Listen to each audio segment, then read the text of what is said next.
Hi everyone. The month of January was busier than I anticipated. I know I'm behind on emails, YouTube comments, and updating my website, but I'll catch up. I'll be back full force in the month of February.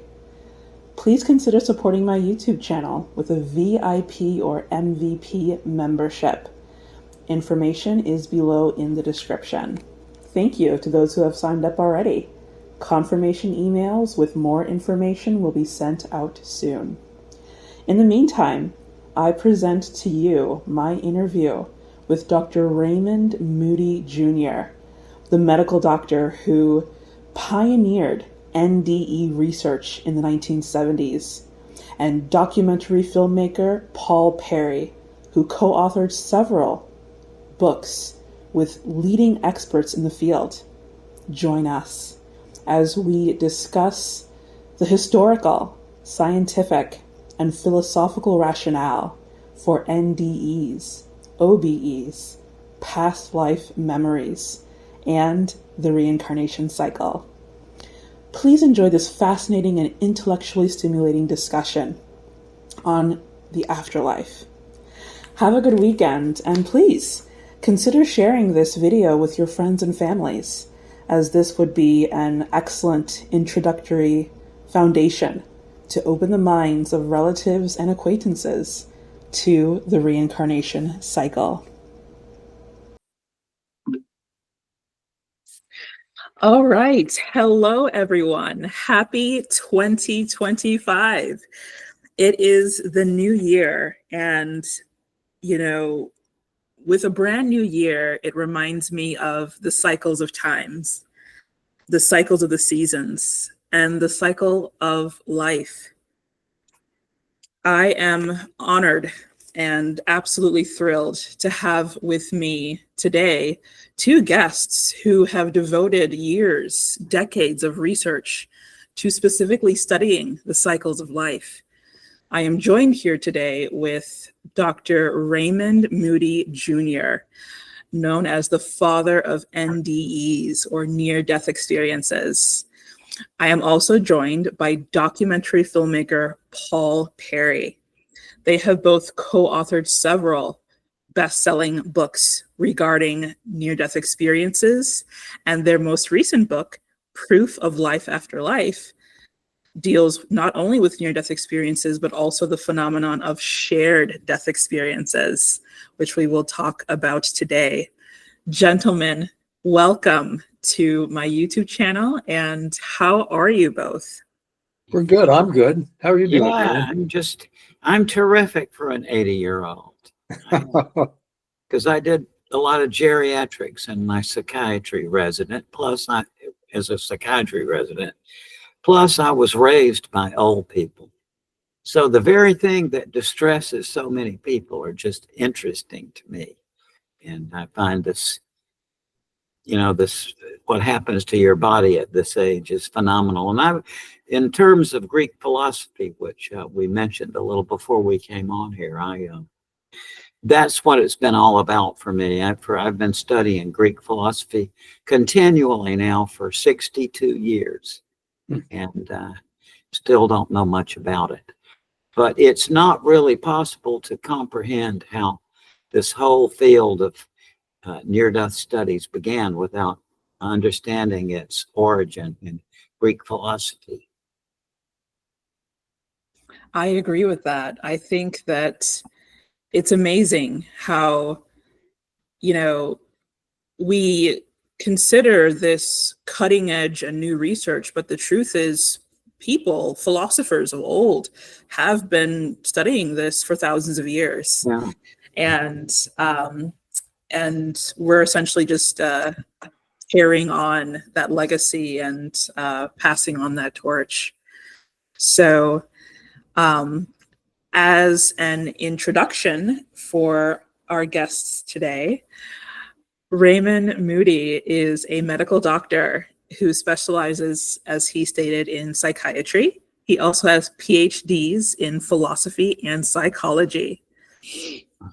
In 1975, he coined the very term near-death experiences and is considered the father of NDE research. Now, Dr. Moody, although you are considered the father of NDEs, you have spoken about in other presentations about how many Greek philosophers in classical antiquity were actually pioneers as well in this research. You are more of shedding light on it in our modern lens, but please talk about the ancient Greek viewpoint of the near-death experiences and how you came across this field. Great. Well, I was not raised religious, and I really, to tell the honest truth, I had an attitude when I went to college that religion is for people who don't think very much. And so the idea, my interest was astronomy, but I remember that when I went to college, I honestly thought that the notion of an afterlife was just humor, that it was a subject of cartoons and movies, but that nobody took it seriously. So my first couple of days at the University of Virginia studying philosophy at age 18, I read Plato's Republic. And Plato's Republic is about a near-death experience in that the whole dramatic action of the dialogue comes down to a culmination on this warrior who was believed dead on the battlefield but revived. And Plato describes his experience as he got out of his body and went through a passageway into another world. And that was so startling to me. I asked my professor, what is this? And he said, yeah, these early Greek philosophers had studied cases of people who appeared dead but were revived. And he said there were two strains of thought about it. Plato took these things seriously as indicators of an afterlife. And a little bit before Plato, Democritus, who had figured out that contrary to our impression that things are solid, that everything has to be made of tiny little bits that are too small to see, which he called atoms. And in his writing about these experiences, he said there's no such thing as a moment of death. And what he said was that these experiences represent the invisible biological activity going on in the body on the atomic level, which is not observable. And but this comes within a context. Even Plato wasn't the beginner of it. Back in the Archaic age, around say 700 or so, 650 maybe, in Greece there was a man named Hermotimus, Hermotimus, and he was well known in Greece for the ability to leave his body at will and to travel to great distances. Now, I think from my 62 years of study of Greek philosophy that this event was really kind of helped shape the early Greek concept of the soul versus the body, right? Hermotimus made these early thinkers realize, oh, there are two things going on here. There's the mind and the body, and the Hermotimus experience opened up the thought that that there's two separate things. And alongside this, if you went back to the time of Plato and you ask a person on the street in Athens, what is a philosopher?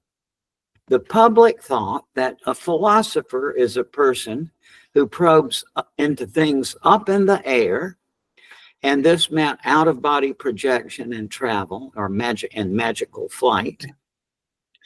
So a philosopher probed into things up in the air, like Hermotimus, or down under the earth, which referred to these institutions which were very much part of the ancient Greek fabric of life, called oracles of the dead.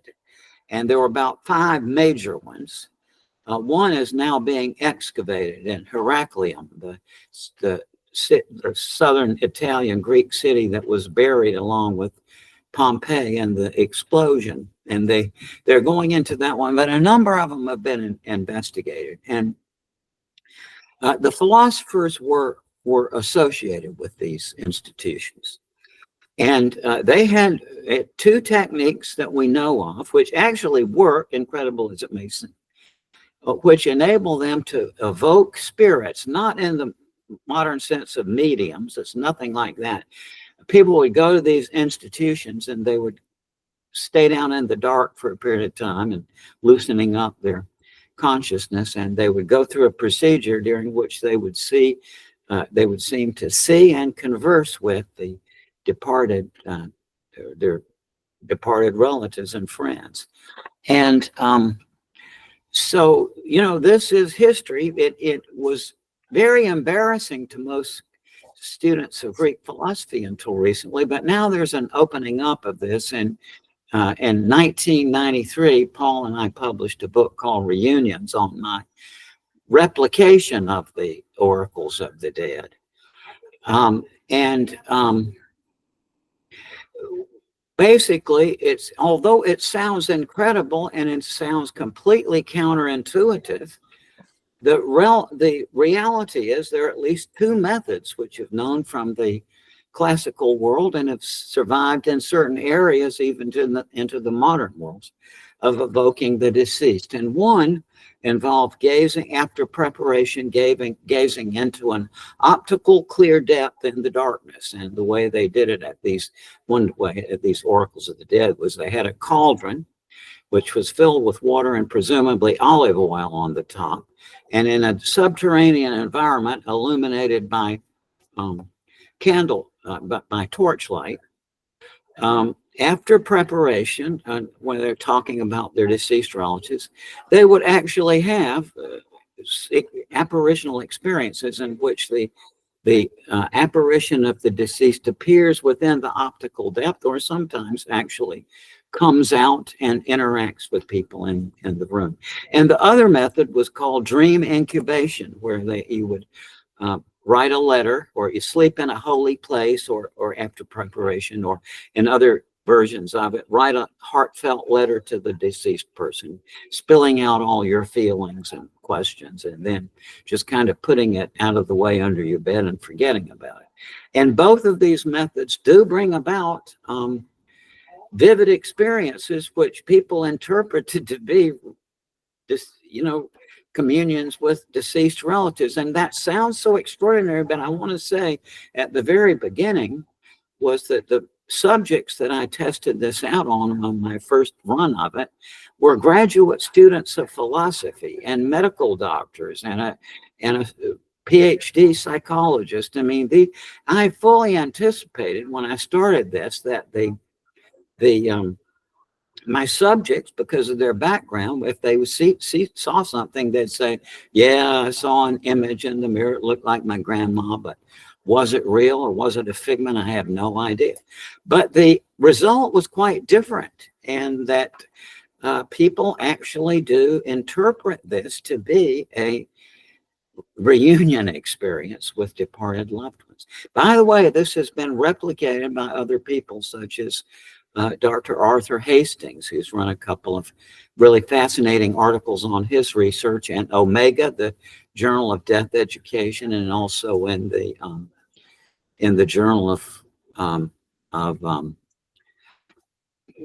Transpersonal Psychology is the name of the journal. But this is how I got into this stuff. You can't really understand how Western thought got started unless you take these wacky institutions, the oracles of the dead, into account. There's a really great book on this, was published by Princeton University Press in 2001 by a classical studies professor in Britain, Daniel Ogden, and it's called Greek and Roman Necromancy, that describes these institutions they had. And one interesting thing is some of the information we know about these oracles of the dead comes from the the comic poets who, you think what a great comic premise, right?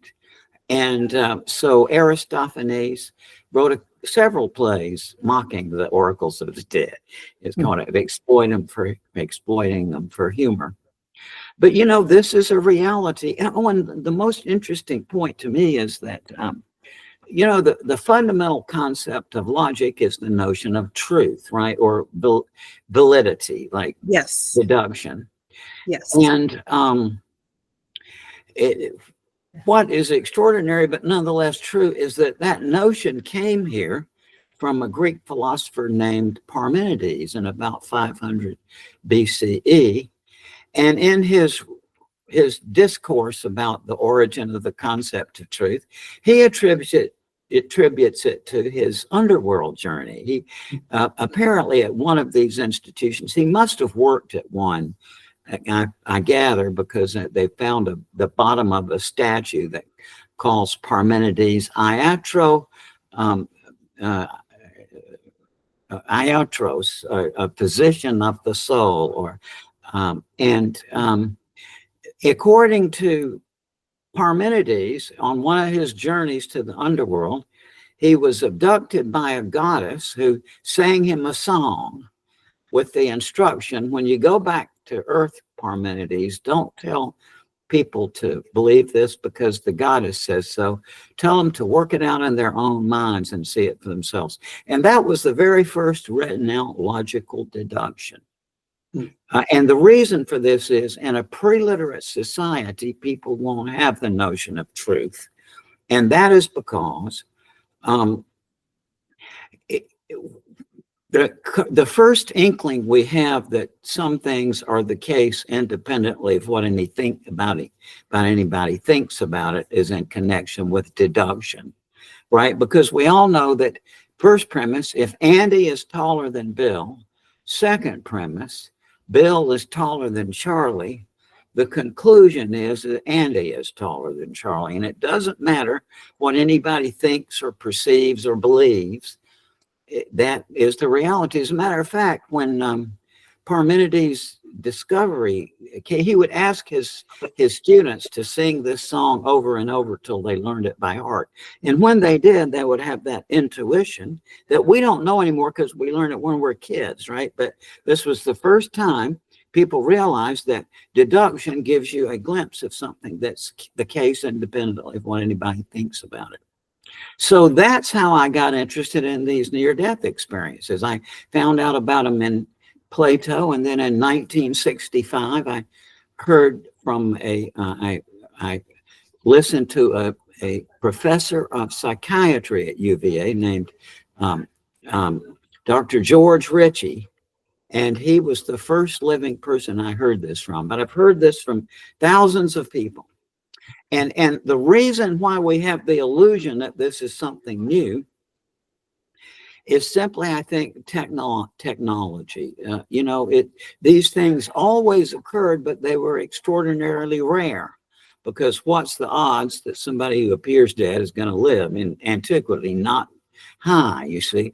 What happened, I think, in the 60s and 70s with the advent of CPR, all of a sudden we had these millions of people who suddenly had this experience that has always been, but was extraordinarily rare. But now it's something we accept because it's a very common thing in the clinical situation of resuscitation.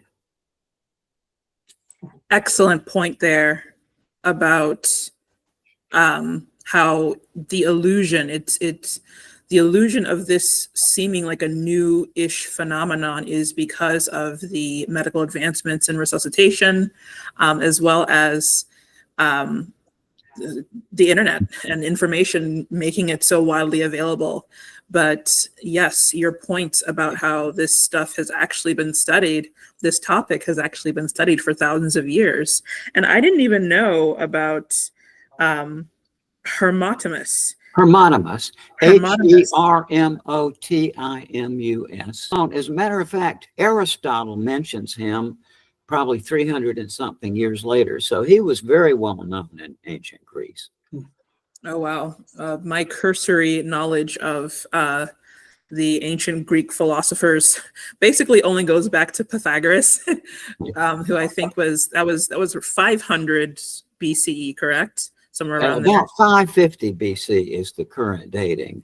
Okay. And Pythagoras was also into this. I don't know that he knew about near-death experiences, but he certainly knew about reincarnation experiences. He claimed to remember 8 of his past lives, and he had some method which enabled his students to see theirs, apparently. So, thank you so much, Dr. Moody, for your introduction there. Now, Paul Perry. I think I love that Raymond focused so precisely on the Greeks, because for one thing, it gives us a base from which to work with. And it's important to realize when you're reading our work and doing our work, is that we're by far not the first people to look at this, and look at it in a very intellectual way. Yeah. So it's wonderful to have a base of what is it, Raymond? 7,000 or 8,000 years? We're going back that far? You know, I don't go back that far. No, I have the Greek archaic and classical ages are the extent of I know a little bit about the Hellenistic period, but mostly, it's such a vast topic. I mean, like I said, I've been continually researching Greek philosophy since I was 18 years old. I'm 80 now. Well, we look at other ancient cultures, like the Egyptians, for instance. They're credited with having founded, if you will, resurrection religion. And no one could really read the hieroglyphs at the time that this was stated, but I think it is true that they founded a resurrection religion, and you can see it on the walls in Egypt. A lot of the hieroglyphs show icons of near-death experiences, of people leaving their body, or they're having essentially their heart measured on a scale with the feather of truth. Yeah. And if they pass the scale test, they go to heaven. If they don't, they don't. And seeing angelic beings when they've passed on, they see their family members. They're accompanied by an army, essentially, of white pharaonic guards, which to me defines them as being angels, and being angelic. So it's in a lot of cultures. Near-death experiences are nothing new, and thank God it's in a lot of cultures, because it gives us far more credence than if they weren't there. Paul Perry is an author of several best-selling books on near-death experiences and a documentary filmmaker. And Paul, in one of your documentary films, which we will discuss later, called Afterlife, and during the documentary, you mentioned how one day you were walking in the desert and that you felt something in your chest and you collapsed. Yeah, that was my introduction to atrial fib. So. Oh my goodness. Thank goodness you are okay. But in the film, I was waiting for you to discuss what you went through. And I don't know if it was edited out or if you discussed it in a different film. But what I would like is, did you at that time have your own near-death experience where you saw lights and things like that? What did you experience during that time, or did you just black out? I just blacked out. I did not have a near-death experience at all. Unfortunately, it would have been interesting. But no, I didn't have a near-death experience. But at that point, I mean, I had written several books with Raymond and with others, and it really intensified my interest in the subject. So that's when I decided to make a documentary about it. And the one thing that intrigued me about doing that documentary is I went to a meeting of IANS, the International Association for Near-Death Studies, and that was in San Diego. It was a big conference. And I would just literally nab people who said they'd had near-death experiences, take them to a studio setting and ask them to tell their near-death experience. And a lot of the interviews that I did I did no editing on them at all. I mean, these people were so clear about what had happened that they were really easy to interview about it. Oftentimes people aren't that clear about events that take place, but they were very clear, and every one of them had the same experiences that you read about everywhere about near-death experiences. You know, they had left their body, they had gone up a tunnel, seen dead relatives, and on and on. And then they were all, to my judgment at the time, transformed by the experience. Yes, which I think is one of the most important aspects of this, how it changes people's attitudes towards life after they've experienced something like this. Oftentimes it makes them more humble, more compassionate, and things like that. But overall, it gives people a broadened understanding, or at least encourages them to explore more about what this life experience is. And I do think that it's interesting that for the majority of cases, most people, when they have a medical emergency like what you experienced, Paul, still the majority of people just black out. But it is an alarmingly increasing percentage of people especially in the last 2 decades specifically, that are experiencing more and more of these near-death experiences that have such similar details in their accounts. That does beg the question, is there this sort of routine or mechanized thing that goes on, afterwards, seeing the white light and all that. But for the most part, people either, I wouldn't even say that they didn't have it, but that they may not remember. Because there have been accounts, where people didn't remember at first, but later on, weeks after their medical emergency, bits and pieces would start coming back to them, and they'd be like, oh, wait a minute, I saw, whoever, Buddha or Jesus or, what have you. That also is something to consider. Go ahead. Well, the one aspect of that also is that Raymond, I don't think I'm wrong in saying that about 18% of people have an NDE who have a cardiac arrest. It's very hard to say. And the reason is this.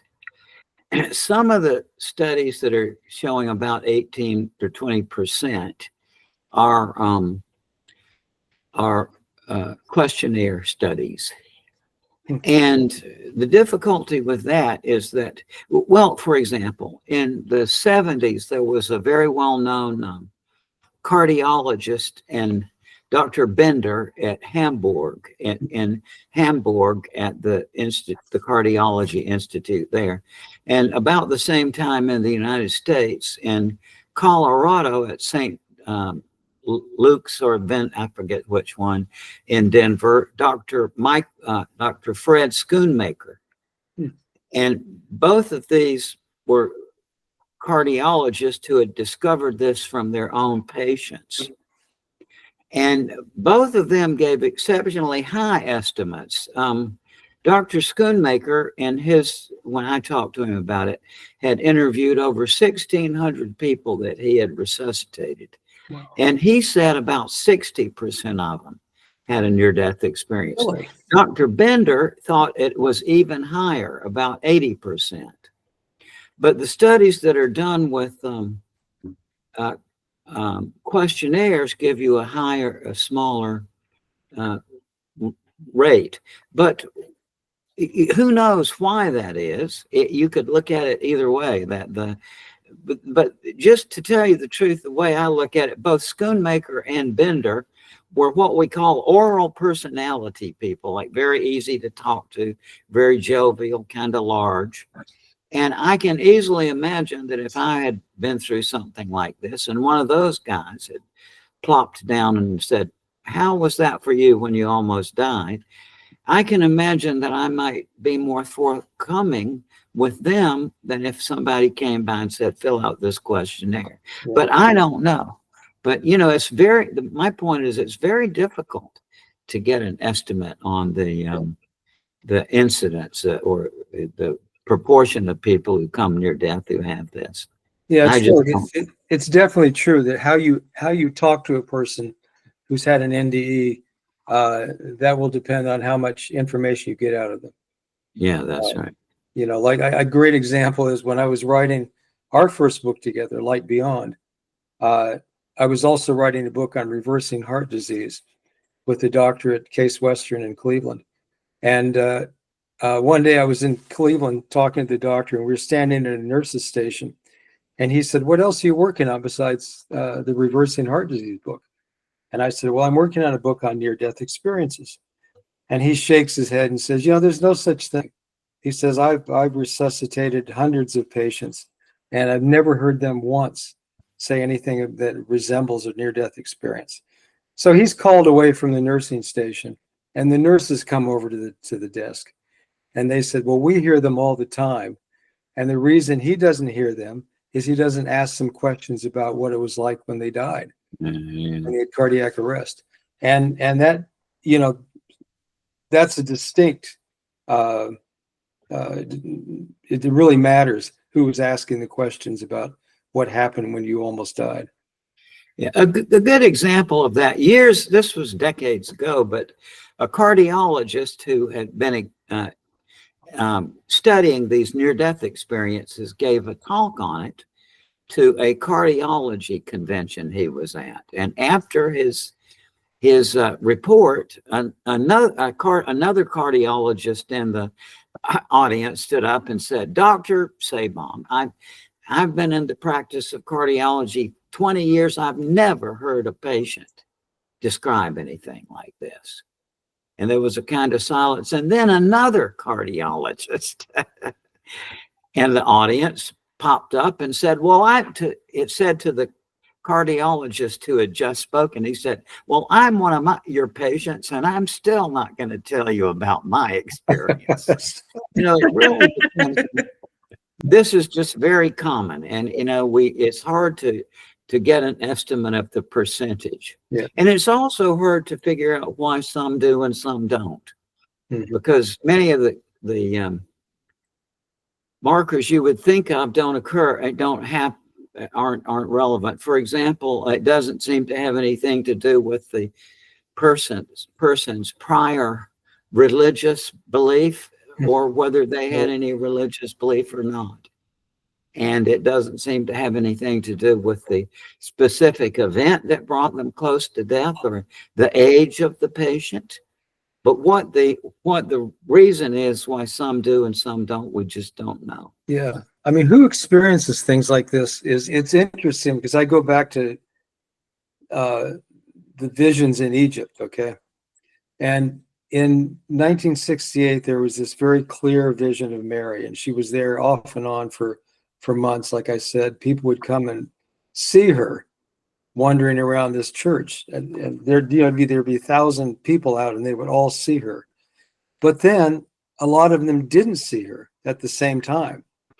And you would have people who were very devout Christians, and they couldn't see her in her visionary, as an apparition.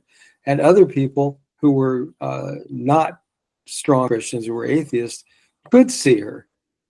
So in some ways, there's a comparison there somewhere. Is that the apparition, being able to see the apparition of Mary, happened to some people that you wouldn't think it would happen to. And although the same conditions prevailed. So yeah, how many people have NDEs is very questionable, actually. Yeah. And it's also very difficult to know how to get a handle in studying this. And the reason is that in the real world, even though many people subscribe to the notion of an afterlife and they say those words, when you really get down to the, to the essence of it, what are we talking about? A life after death, right? As some of the great philosophers have pointed out, that the whole notion of an afterlife is incommensurable with the logic that we use. And the logical positivist around the beginning of the 20th century pointed out that there's no way to verify the notion of an afterlife, right? And so therefore it's unintelligible. So those are the real questions. And then that next level of people who debate about it, they swallow the bait, they swallow the bait that this is something unintelligible, and they act as though it is, right? And that's why that kind of research never goes anywhere. The reality is that although a lot of people, when they hear the words life after death or there is life after death, they have feelings, they have images in their mind, for example, but when you try to get down to the cognitive content of it, it's zero. And that is the real objection. But the people who take this seriously as indicator of an afterlife, see, they have to enter a kind of fantasy world on presuppositions that don't really make any sense. And that creates the illusion of some actual kind of research on mediums going on and such. But all of that is pseudoscientific. To say in the year 2025 that the question of life after death is a scientific question may make people feel good, or may stir them up, or say, oh, hooray, or it may turn them off. But either way, it's,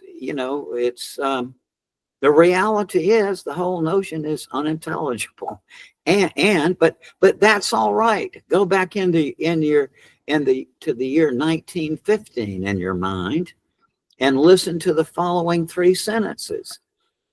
Sentence number one: all four of Ethel's grandparents perished and were lost in a shipwreck long before her mother and father was born. That in 1915 was unintelligible. Now add the knowledge of the role of DNA in heredity, gene splicing, gene editing, cloning, and we have a scenario you can imagine a probe going down to the shipwreck and getting the DNA and so on. But my point is that, for now, the question of an afterlife is unintelligible. That doesn't mean that it will be unintelligible in the next few years. Go back to 1915 and say you pick up the newspaper and it says two women got married to each other at City Hall yesterday. That's nonsense, right? But today it's the law of the land.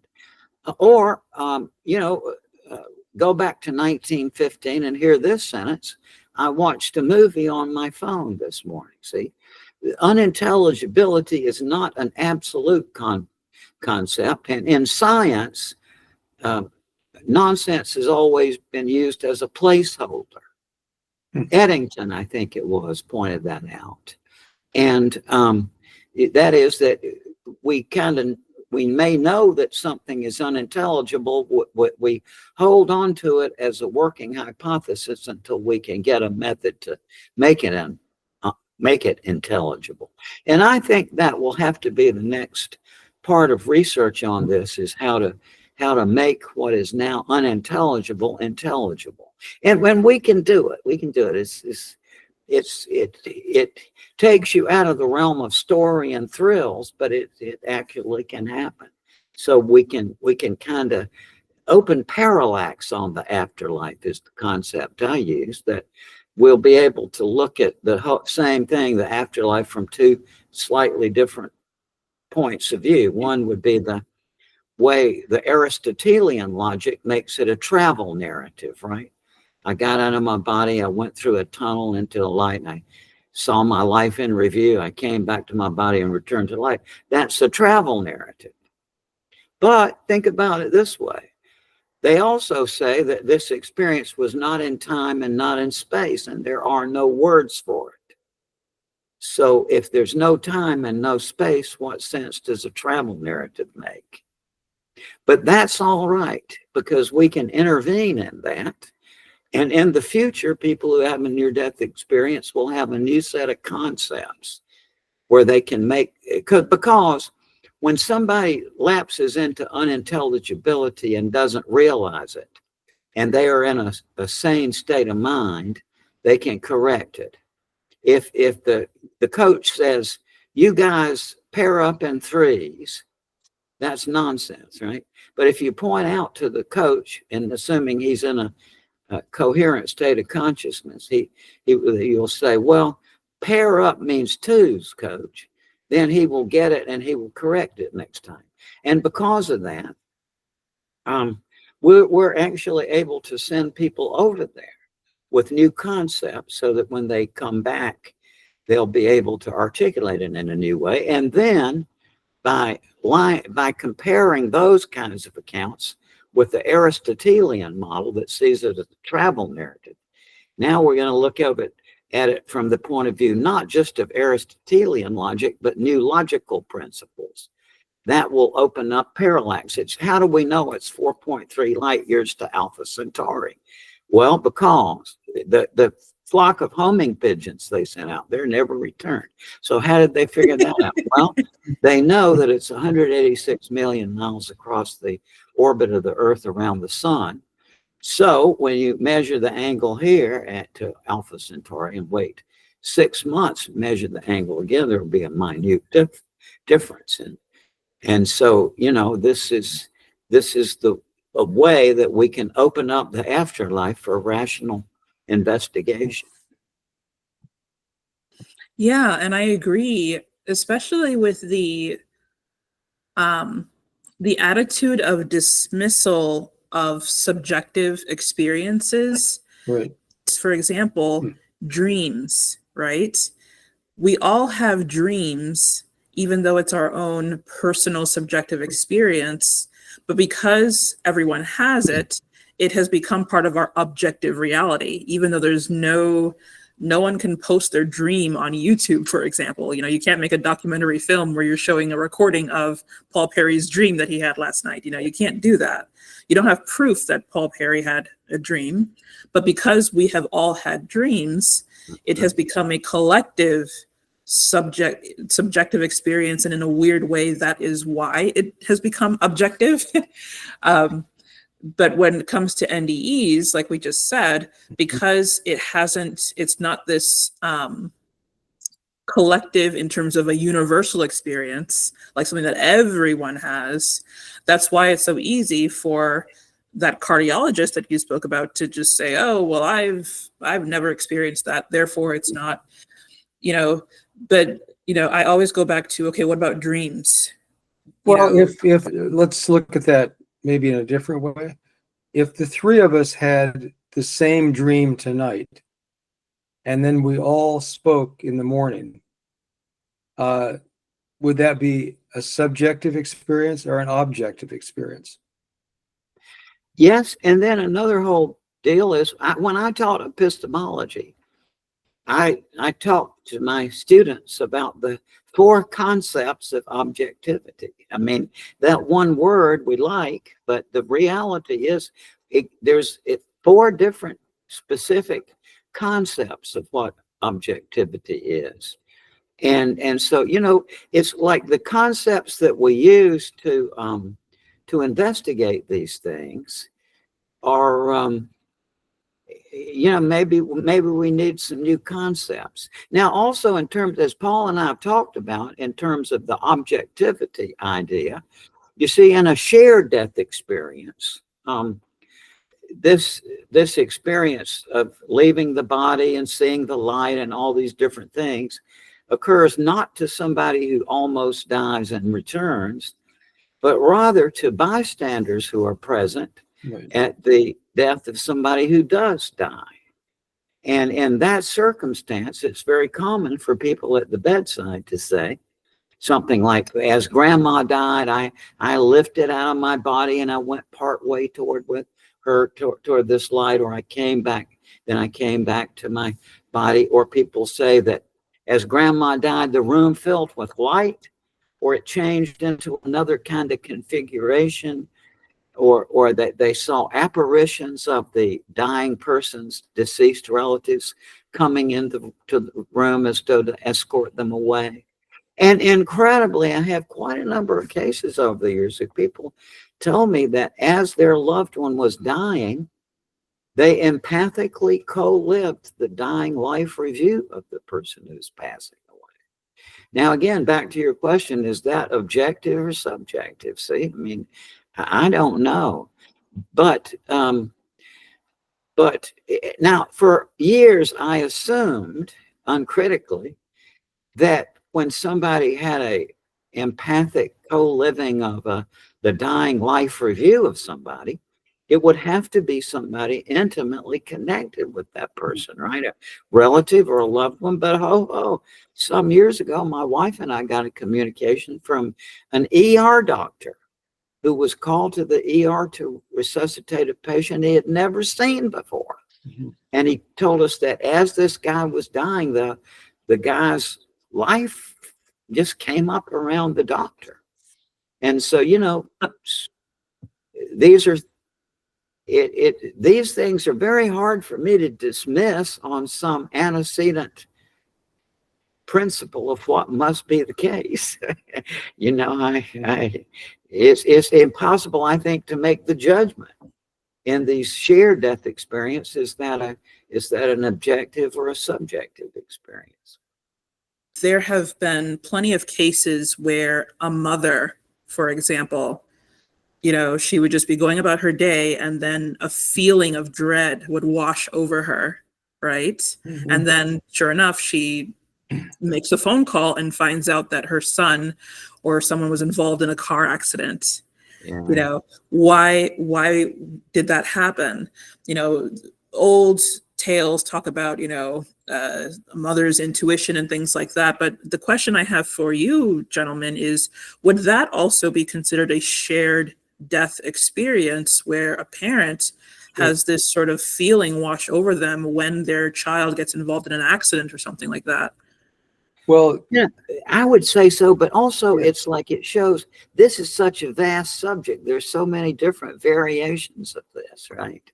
And so I've had that experience by myself, by the way, of realizing that my son had been in an accident and finding it out from the phone an hour later. And, you know, what's going on? I don't know, but, you know, I think it's too easy to get fussy about what is. I mean, to think that we have some system already in place that's going to solve these things is incorrect, in my opinion. And I think that the breakthrough into rational investigation of the afterlife will not occur as long as we have the logic we have. But once, which is perfectly possible, we learn to think logically about things that are unintelligible, then it opens up an entirely new way into this. But this will be resisted by many people because for some reason, I've never been able to understand how anybody could ever get satisfied with an ideology. It's my dad was a kind of professional military officer and surgeon who had served in the Pacific Theater in World War II.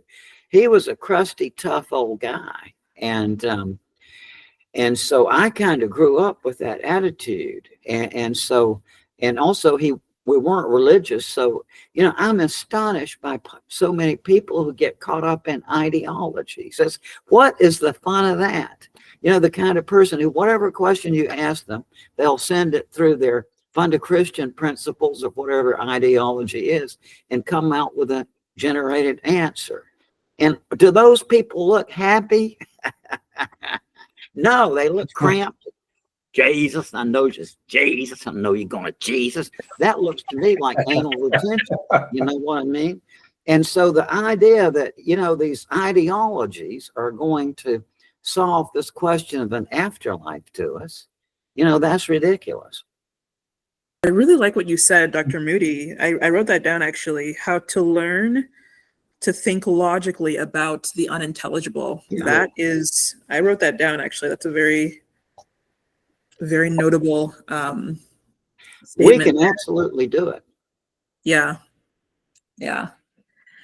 And the last bullet point here that I have for Paul, I couldn't help but notice when I was reading your bio, your extensive work in and connections to the Iberian Peninsula.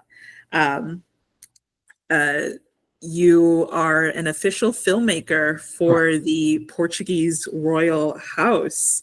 You have been knighted in the Royal House of Portugal and made a documentary film exploring how life was in early Portugal, and even how, interestingly, Christopher Columbus Right. himself may not actually have been Italian, but was actually Portuguese. And, you know, there are debating hypotheses among scholars about Christopher Columbus's origins. Yeah.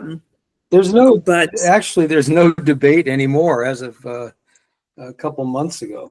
Is that one of the people we worked on with that film? As so many things are, there's a lot of coincidence that pull things together, and that film was certainly one of them. And by coincidence, we ran into a guy named Jose Lorente, who used to be in the FBI, and he left to become the head of the CSI department at Granada University in Spain. And he was asked by the Spanish government to determine if Columbus was actually buried in Columbus's tomb. And so he did that. He got into Columbus's sarcophagus and took out some DNA. That's a whole other story.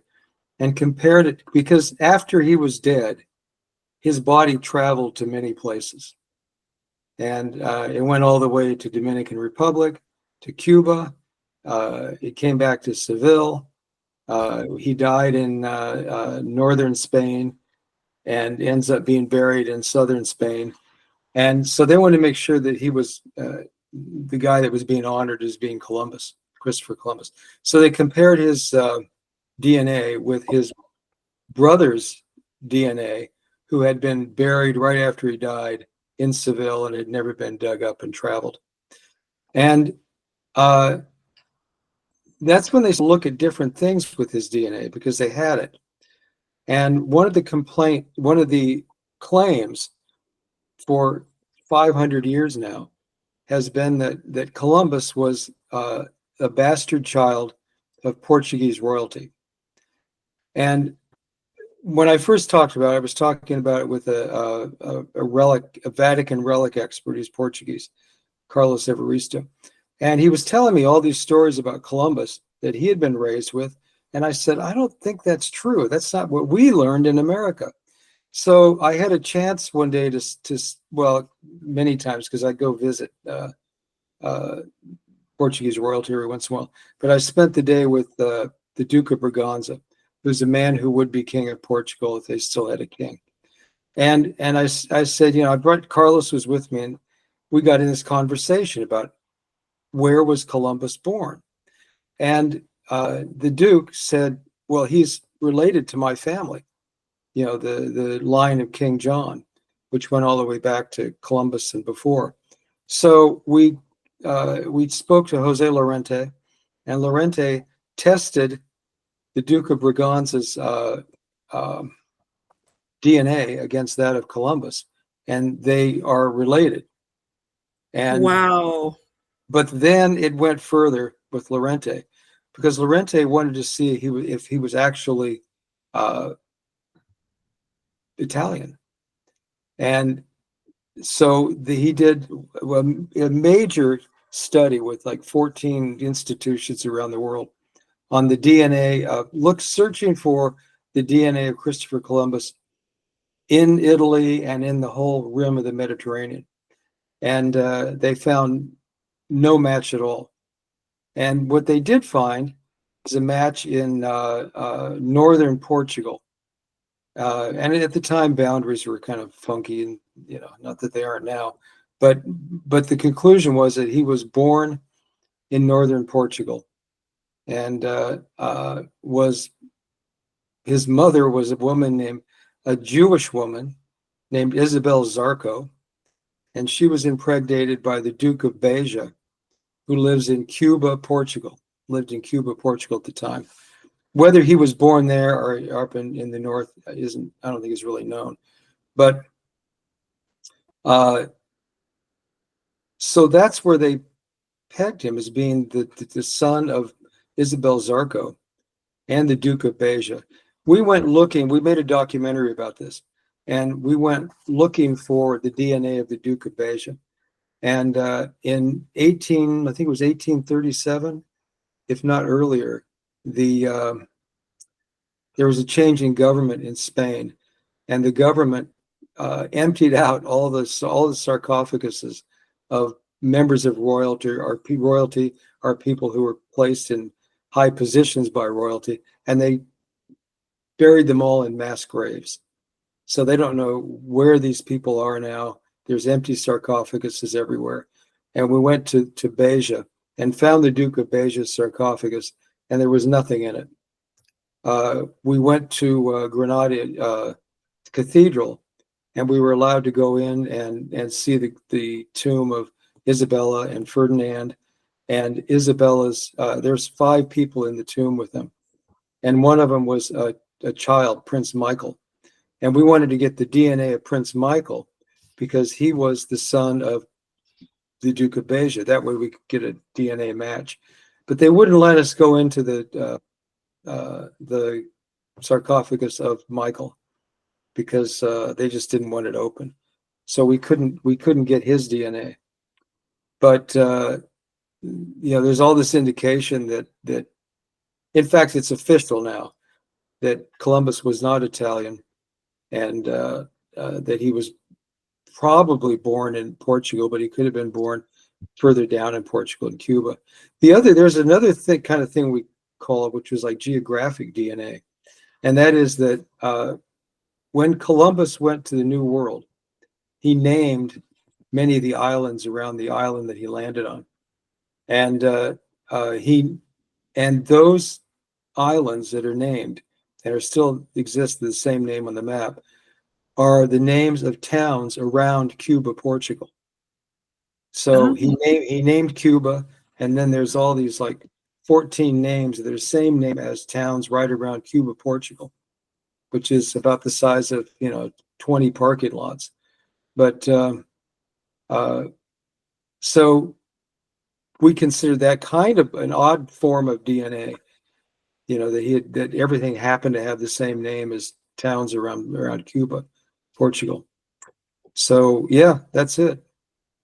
You heard it here first, but we're not the first to release it.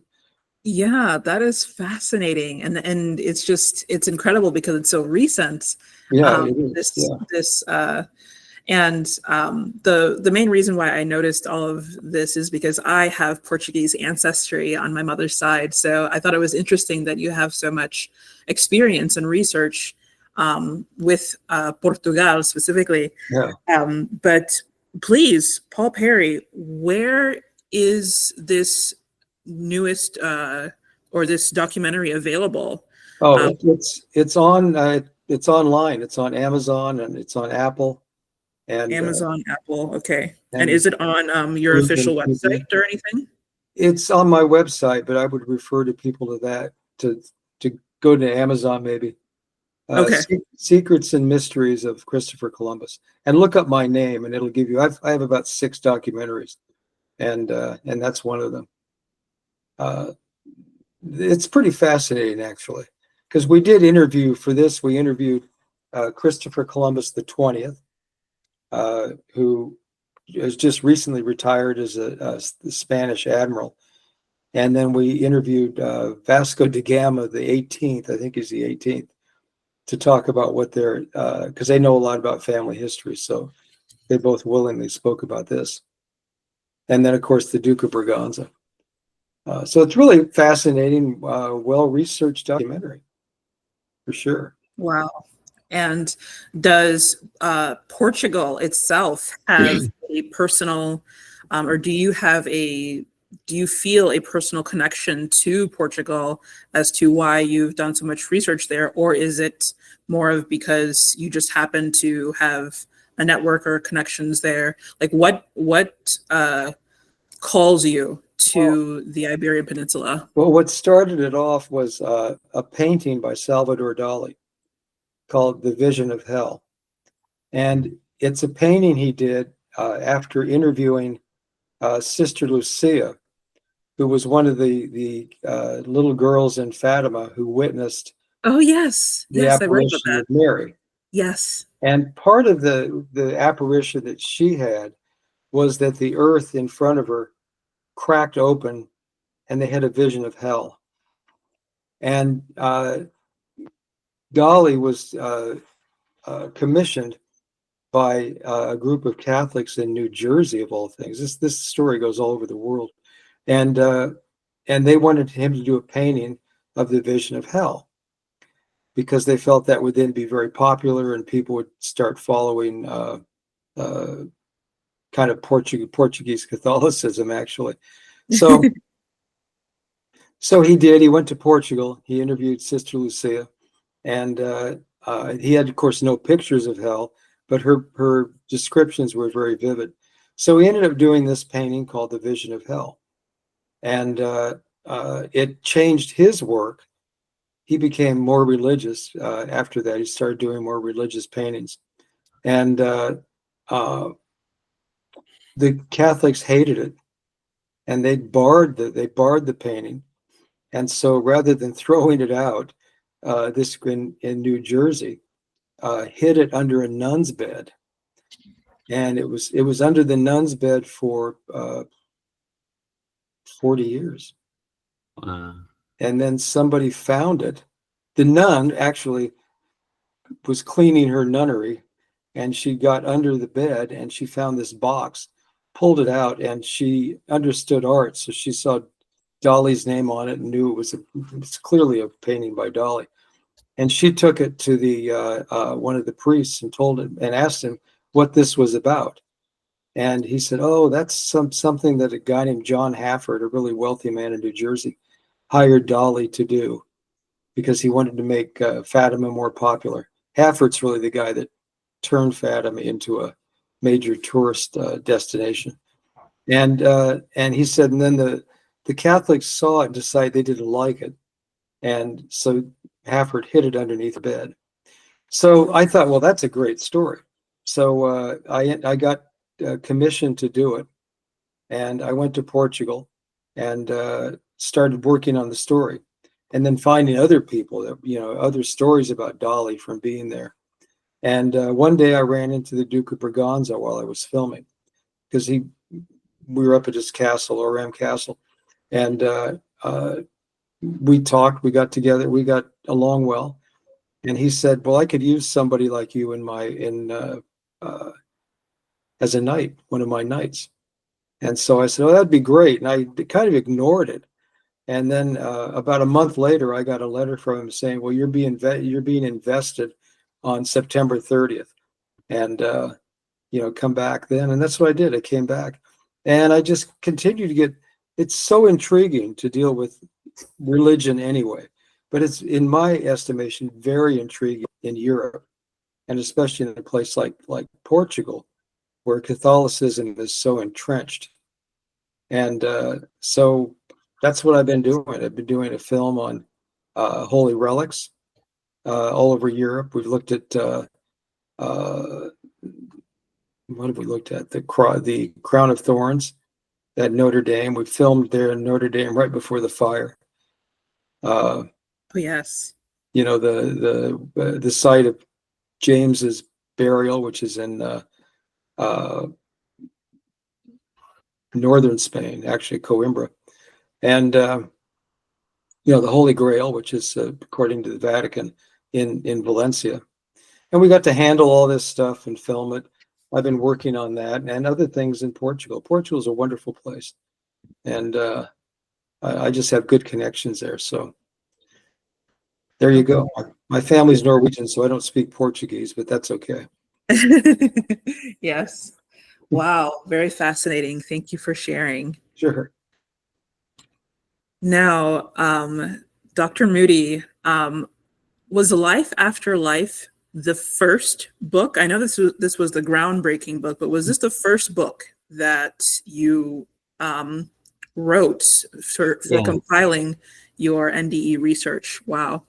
Yeah, I was in medical school, and I had all my interviews and the transcripts and all, and my lecture notes for years. So I took a month off in August of 73 to or 74 to do my book.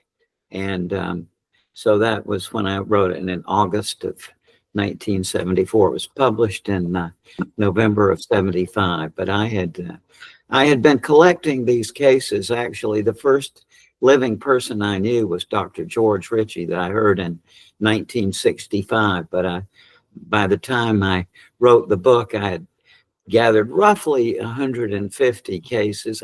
And I say roughly because there's always borderline cases, right?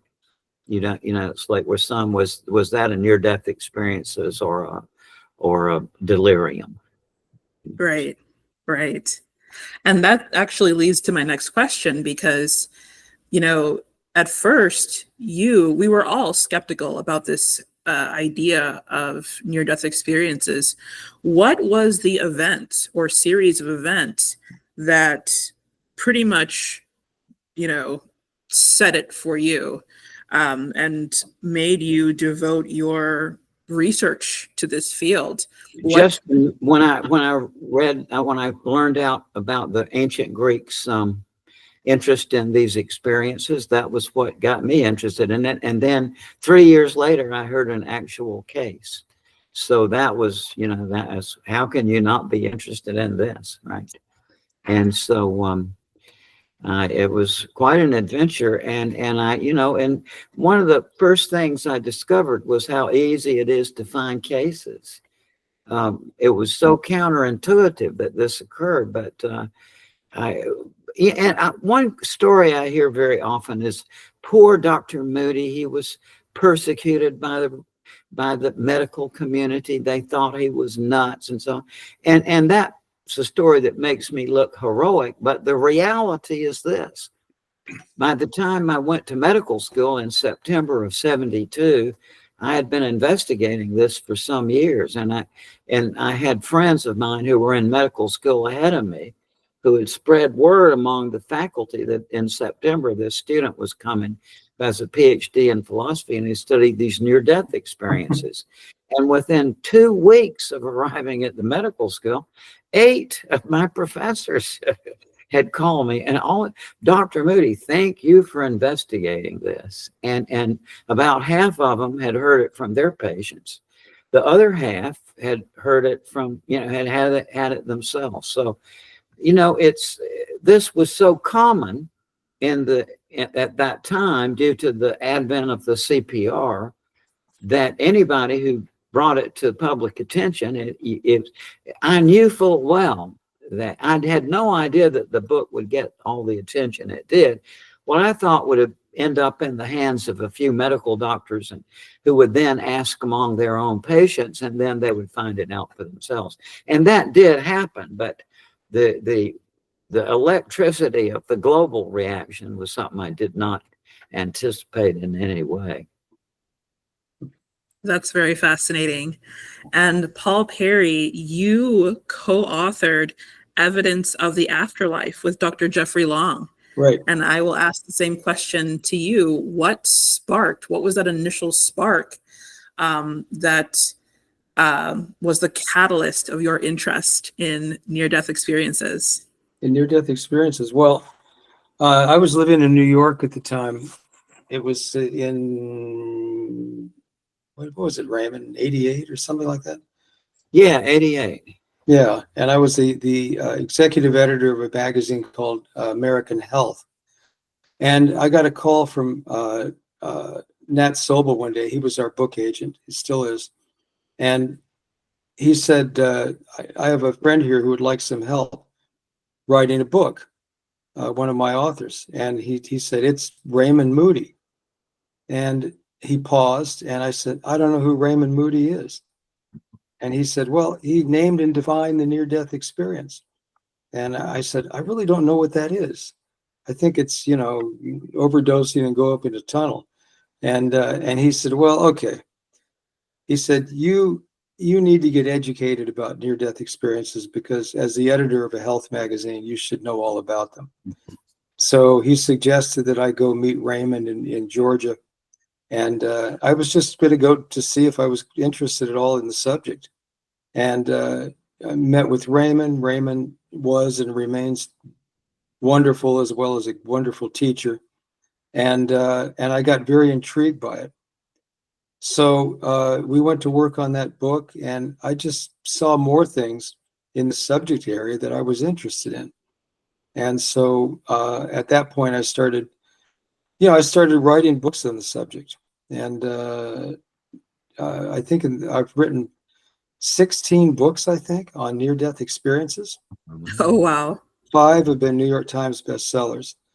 Raymond and I have done 6 books together. And he was in Afterlife, and he's also, I did a long interview with him that's also available online. And that was it for me. I was just hooked on the subject. Yeah, and subsequently, Paul and I worked together really well because, I was a professor of logic and philosophy, okay, and I'm a medical doctor. Forensic psychiatry was my specialty. So I ask one kind of question, but Paul comes from the fine arts and from journalism. So he asks another kind of question, right? And it really works well together because, in reality, I know I'm abstruse. If somebody asks me a question, I start trying to talk about what Aristotle and Plato and, Kant said about it. Whereas, most people are not interested in that. And Paul has a way of taking these very abstruse thoughts of mine and translating them into something that, most readers could comprehend. Yeah. And your guys' latest work is Proof of Life After Life, 7 Reasons to Believe There Is an Afterlife, which was published September of, not last year, 2 years, well, not 2 years ago, but September 2023. Yeah. Correct? You could actually say it came out in the beginning of 24, but it's... Yeah. Okay, so, all right. And this latest project, this latest book for you both, what was the inspiration behind this? Is this basically a continuation of the research, or is this sort of a capstone, a grand finale, if you will?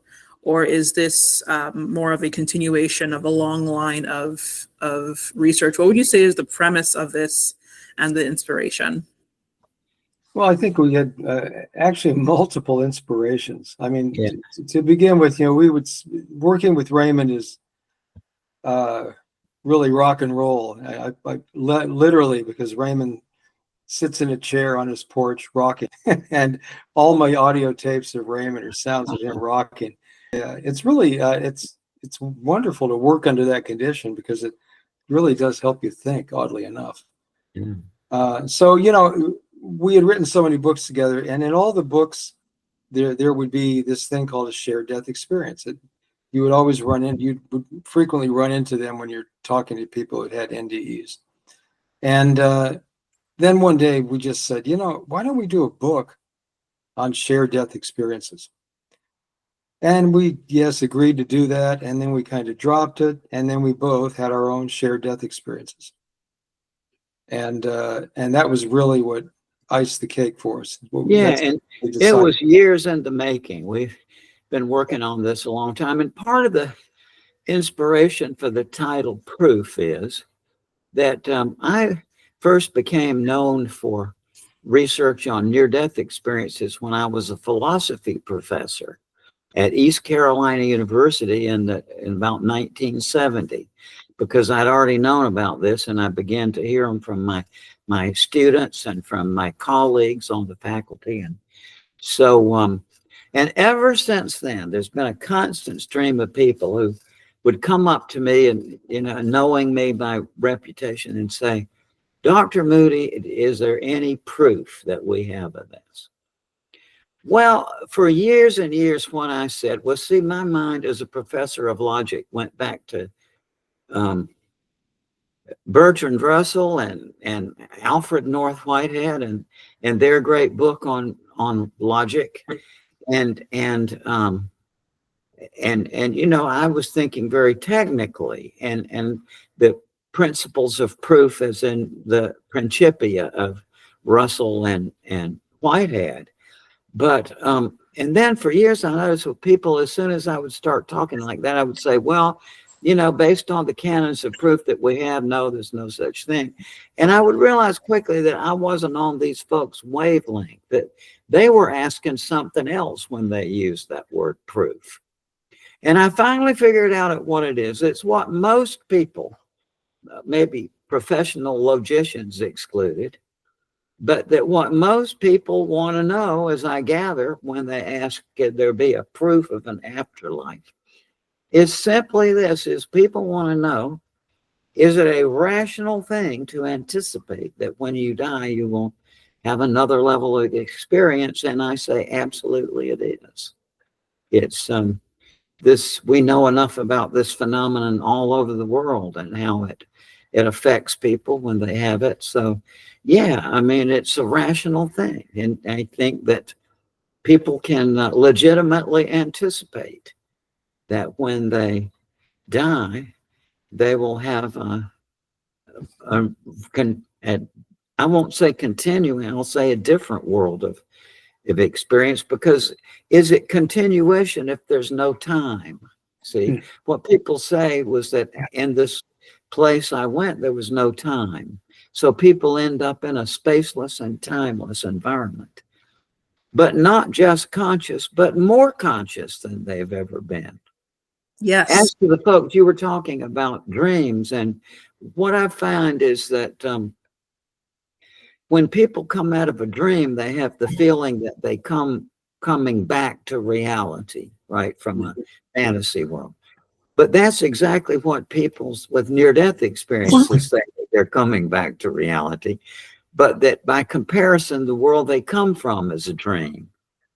Like compared to the sense of hyper-reality that people have during a transcendent experience, this world seems very dreamlike in comparison. Yes. Yes. And it's interesting because, at least how I thought of it, when people ask for proof, and by people I mean the general public, as compared to, like you said, someone who is a philosopher of logic and things like that, how they define proof. At least what I thought is they essentially mean, can I have this? Can I experience it myself? Which is why I went back to the whole subjective thing. For a lot of people, it's, can they integrate that into their own experience? And if they can't, they somehow feel that it's not real, or they're more skeptical about it. Which is why on my channel, I focus a lot on out-of-body experiences. And it's interesting because I actually never heard of the phenomenon of shared death experiences until I encountered your work, specifically this book, and you both, your discussion on that topic. And can we just recount a definition of exactly what a shared death experience is from the perspective of a bystander or an observer? What is a shared death experience? Well, what I would say is, what are near-death experiences are experiences reported by people who come close to death but are revived. Okay, and that's a panoply of component experiences, about 15 common elements including feeling you leave the body and seeing it from above, going through a passageway, seeing relatives who've died, undergoing a panoramic review of your life, and so on. And so that would be a near-death experience. However, that same pattern of experience, getting out of the body, seeing a light, seeing apparitions, seeing a life review, and so on, also occurs to people who are not themselves ill or injured, but who happen to be there when somebody else dies. And what a shared death experience then is the same phenomenology. In other words, it's the same characteristics, leaving the body, the light, and so on, except they occur to not to someone who almost dies in return, but rather to a bystander who is not ill or injured. But it seems to be the same phenomenon, whether it occurs in either case. That's really fascinating, because those common elements that we find in NDEs, like seeing the light and all of that, those same pattern of experiences also occur in a relatively new, and I say new as in terms of it's gaining popularity on YouTube, of pre-birth memories. Which that was actually my first video on my YouTube channel about pre-birth memories and what that means about this reality. I didn't even start off talking about NDEs. I started off talking about pre-birth memories. And what fascinates me is how similar they are to the near-death experiences. People who claim that they've remembered for their whole life what happened in what I call the in-between their past life and this current life, what happened in that stage or that transition in between. And it's very similar to what goes on in the near-death experiences, because one of the main criticisms for NDEs in terms of being able to give us a glimpse of the afterlife is, oh, well, they haven't really died. Right? They came back, so they didn't fully cross over. But then I always say, but then look at these other people these other cases who have had pre-birth memories. They did die. They did go through that. They remember their past life. And they're having, again, these very common elements, right? They met with spirit guides. They were given a life review. They usually said that they did not want to come back, right? They did not want to be born again. But then they were somehow convinced or told that they needed to reincarnate and that they're here now to either complete their mission or whatever the case may be. Wow. So I just find it interesting that, at least for me, another layer of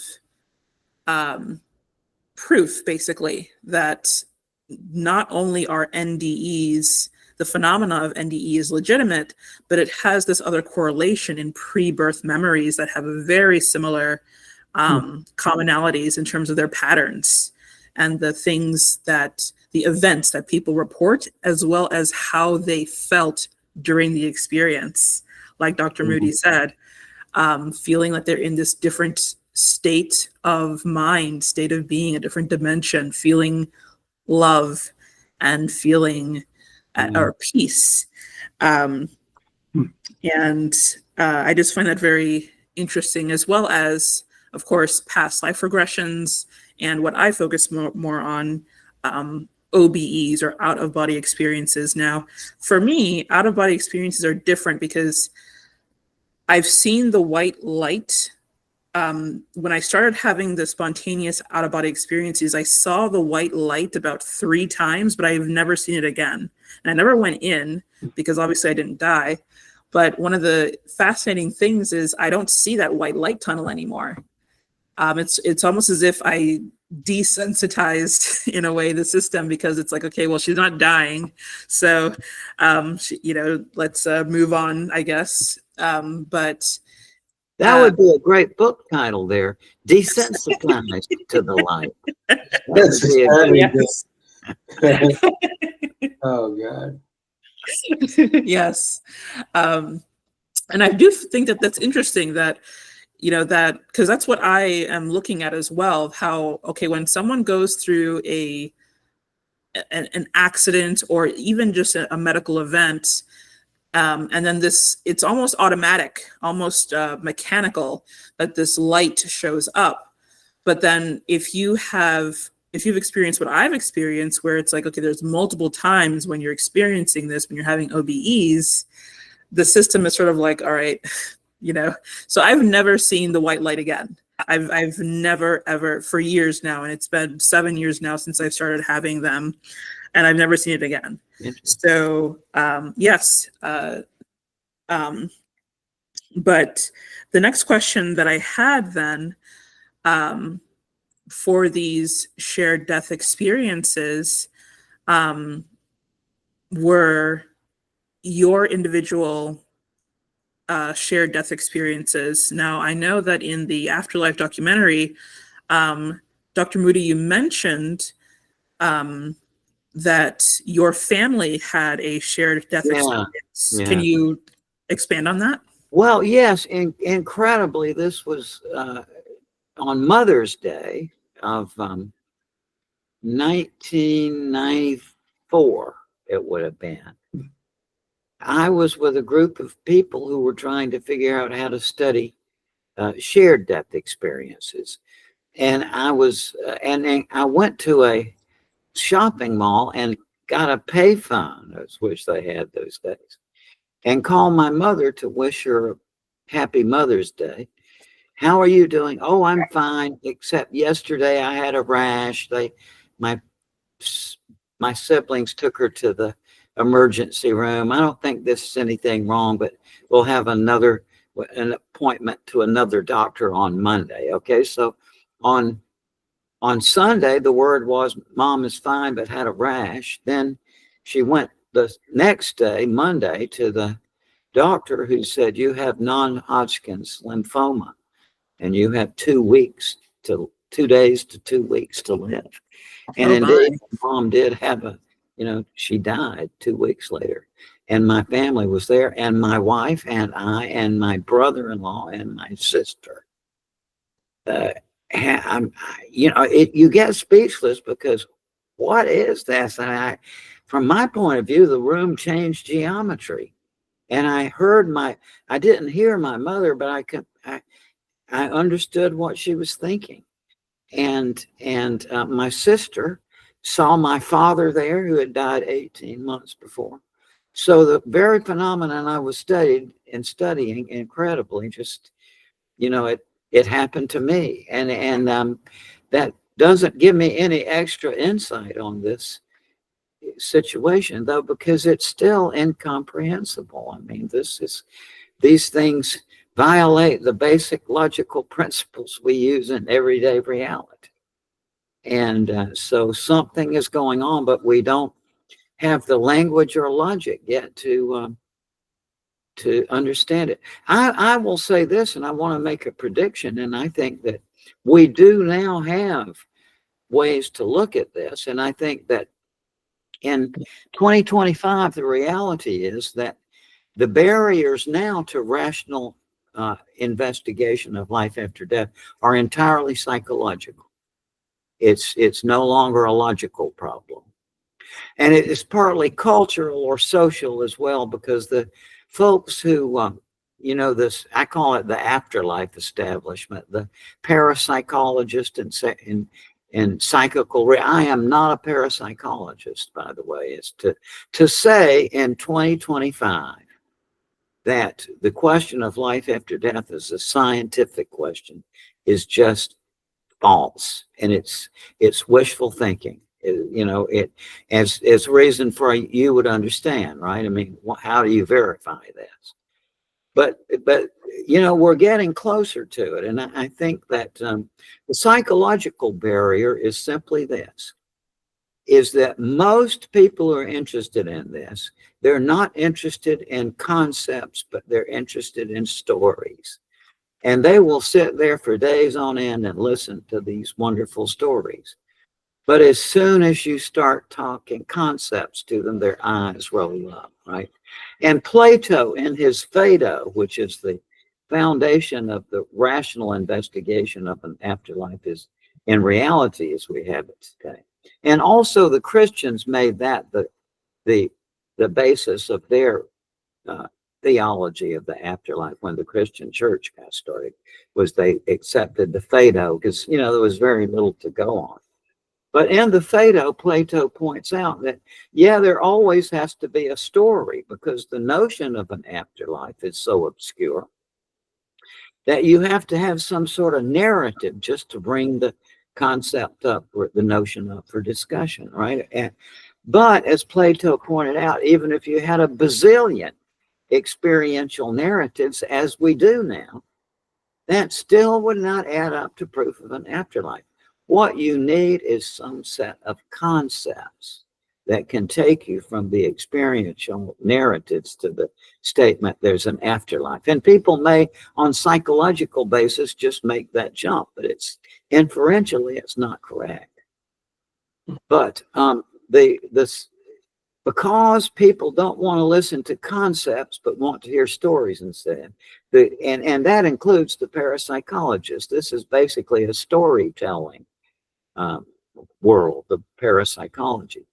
But to get down to concepts, see, we can actually now work on our conceptual apparatus so that when we subsequently have a near-death experience, we'll be able to articulate it in a new way. It's already happened once, to my knowledge. A very eminent scientist and sculptor had taken one of my seminars on unintelligibility, then sometime later had H1N1, had 3 cardiac arrests during a 60-day hospitalization, during which he lost his leg to gangrene. But in talking about his near-death experiences, he said, my mind went back to the seminar, and he said, I saw that what you're saying is true, that you can't comprehend how this world is connected to that world unless you take the unintelligibility axis into account. Well, we can do that, but how many people are interested in logic? 0, you know. So, I mean, just very few. But people who are interested in concepts now will have a way to think about this in a way that doesn't just involve storytelling. Very fascinating. And Paul, how about you? Have you had a personal shared death experience? I have. Years ago, I was working on a book on deja vu of all things with a medical doctor named Vernon Neppy. He was the head of neuropharmacology at University of Washington. And we worked on the book for a while, and we couldn't sell it, so we kind of parted ways. And I hadn't seen him for at least 5 years before my mother died. And what happened on that day was I got a call from Vernon. It was Sunday. I got a call from him early in the morning, and he said, you know, we hadn't talked to each other for ages, so we talked for a minute, and then he said, you know, I was reading a newspaper this morning. A female voice said to me, call Paul Perry. And I ignored that, and I got back to the sports section, and the voice came up again, call Paul Perry. So I'm calling you, and I don't know why I'm calling. And so I told him that my mother was ill. She had Alzheimer's, and you know, she seemed to be very close to the end. And so he, you know, that was his specialty. So he talked to me a lot about medication they had given people who were really at the end with Alzheimer's, and things they had done like electroshock therapy, things like that, which according to him kind of reset the brain. And in the middle of this conversation, I got a call from the care facility saying that my mother had died. And so since then, you know, both Vernon and I have talked about it. And the question both have is, what was the purpose of this voice? Who spoke to him? And why him? Why not somebody that I had known more recently, or somebody who was a good friend of the family. Right, right. But the bottom line was that is a shared death experience, because she was in the midst of dying, and somehow that got, conveyed to Vernon, and in turn he called me. So that makes that a shared death experience. Right. Wow, that is profound, to say the least. And the next topic that I'd like to get into is the psychomantium. Okay, And Lucy, I'm sorry, but I oh, have a commitment that I have to go to. oh, okay. All right. Well, thank you so much, Paul Perry. And who knows, maybe we can talk some other time in the future. Thank you so Yeah, that'd be much. great. Sure. All right. Bye. All right. We will continue the discussion then, Dr. Moody. So, and it's just a couple more slides left, so we're almost done. The last things that I would like to talk about are the psychomantium, reincarnation, and just your own personal reflections on the life of the cycle of life. So first, the psychomantium. So, Yeah, yes. it's basically, I remember exactly where I was when I heard about the oracles of the dead for the first time. And it was in reading Herodotus at my first year at the University of Virginia. And Herodotus has a section, a story in there about one of the oracles of the dead. And I remember reading that story, and I remember thinking, well, Herodotus had a bad day that way. I mean, there can't be a place where you can go and talk to your dead relatives. I mean, I was omniscient at age 18, so I knew that for sure. But over the years, I quickly realized that these oracles of the dead were one of the foundation stones of Western civilization, because the early philosophers were associated with these things. And basically, I knew all this information, but in 1985, I read an archaeology report about the excavation of one of these oracles of the dead by Dr. Soterios Dokaris. And by reading what Dr. Dokaris found in this excavation, I was able to figure out what they were doing. And basically, I had known that even in the Middle East today, they do this. They take like a bowl, a silver bowl, highly polish it on the inside, fill it with olive oil, and by candlelight, when you gaze into that, people see eidetic images, like full color, moving 3D images. And so as soon as I saw that excavation, I put two and two together. So I set it up, and it's basically I constructed a room with a mirror on the wall, and then a chair about 3 feet in front of it where you can lean back and relax in such a way that when you look upward into the mirror, you don't see your own reflection. It's very important. And then behind the chair, there's a source of illumination, like a little light bulb with a rheostat attached to it, so people can adjust it to their. But basically, the procedure is you ask somebody to choose one deceased individual they knew that they would like to see again, and then I would do this all day. I mean, at first it took a lot of time with these folks. Like at first, the first part of the morning, tell me about this person who died, and so on. Then I would put them into this chamber, and with the instruction, just relax and let these thoughts go through your mind and gaze into the mirror, expecting that about 1 out of 20 would have something like that. Was my estimate. And I thought, well, if I did a number of these over years, I could make a paper. Imagine my surprise when the first one worked. And not only I'm sure you probably met some people over the years who are like the counselors, who have been in it so long, they have a great earthy sense. Well, this woman was a 44-year-old, very experienced alcohol counselor who was a psychology student in the graduate program at that time, and who came to see her husband who had died 2 years before. But to her astonishment and my astonishment, not her husband, but her father appeared into the mirror, in the mirror. But not only that, as we often hear, the apparition emerged from the mirror and came out into the space with it. Some people say the apparition comes out into a three-dimensional space. Other people, like in Alice Through the Looking Glass, for example, the experience there is your consciousness goes through the mirror. Yes.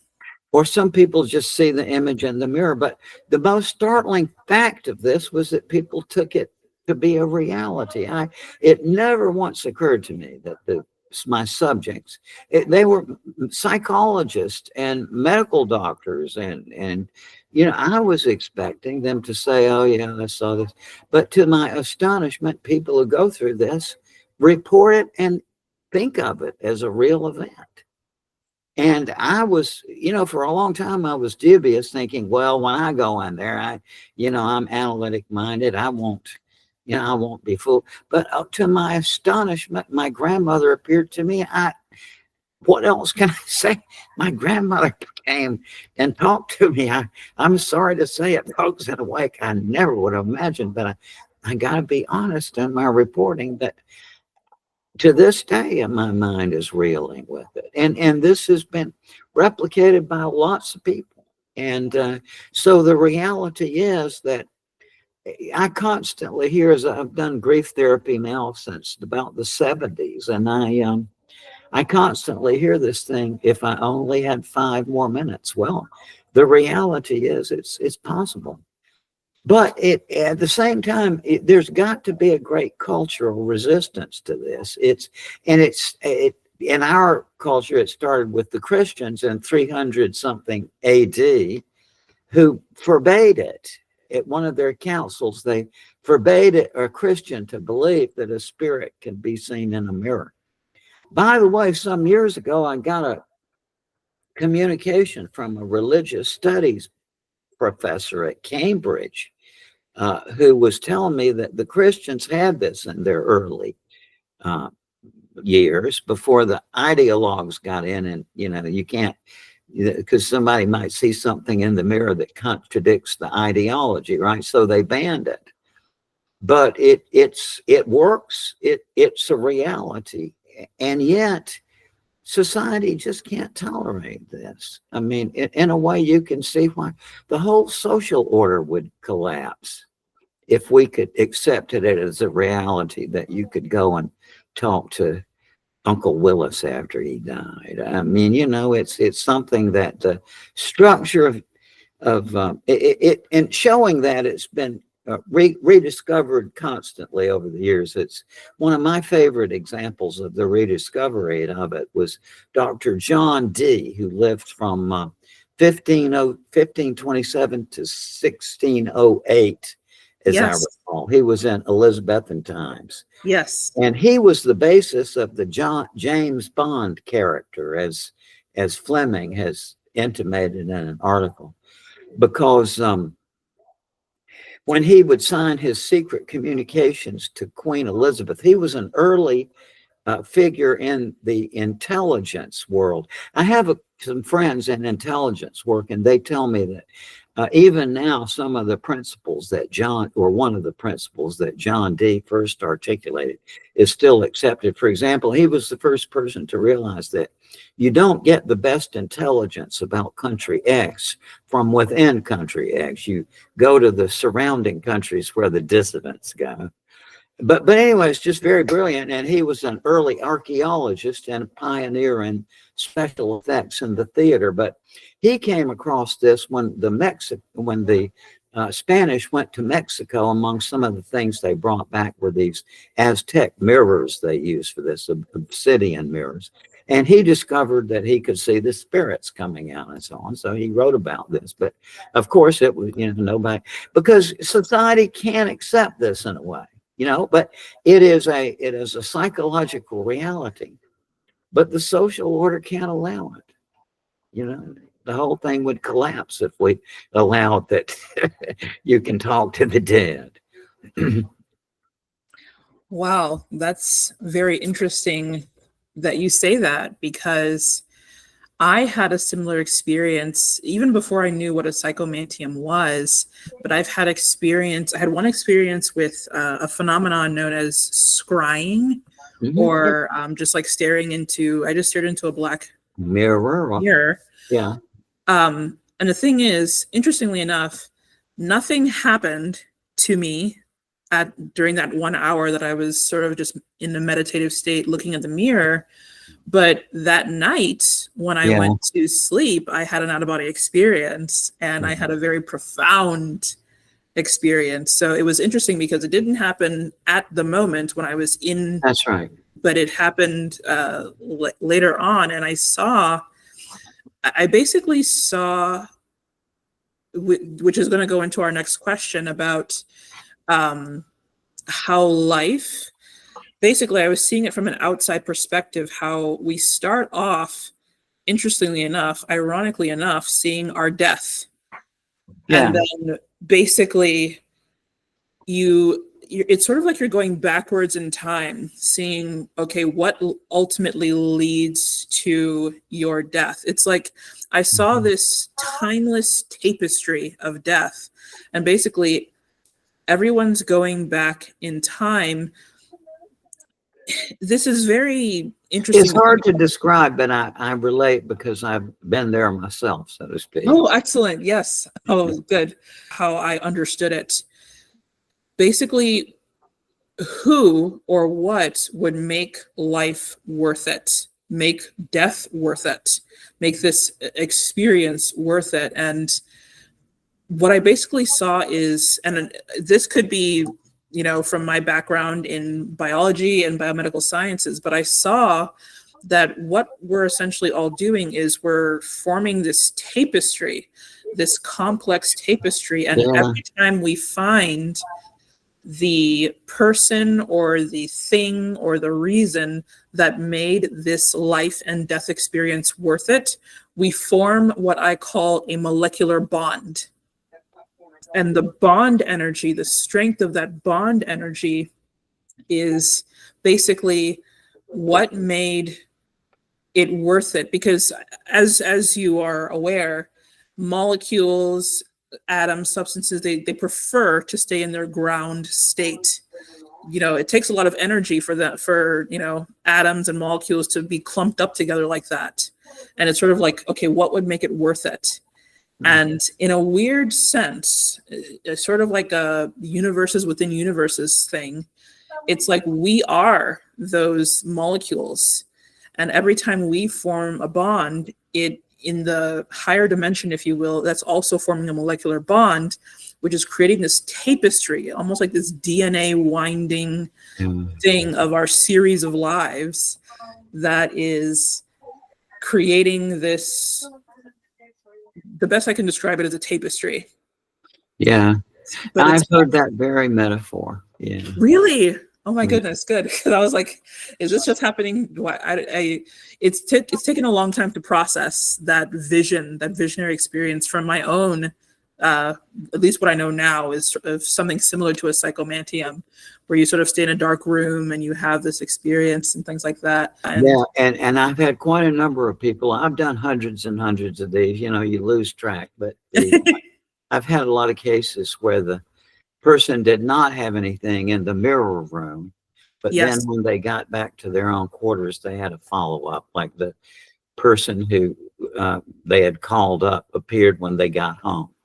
Or sometimes it works both ways. People have an apparition within the chamber, but then later on they have an apparition in their own space, as though it opens up something.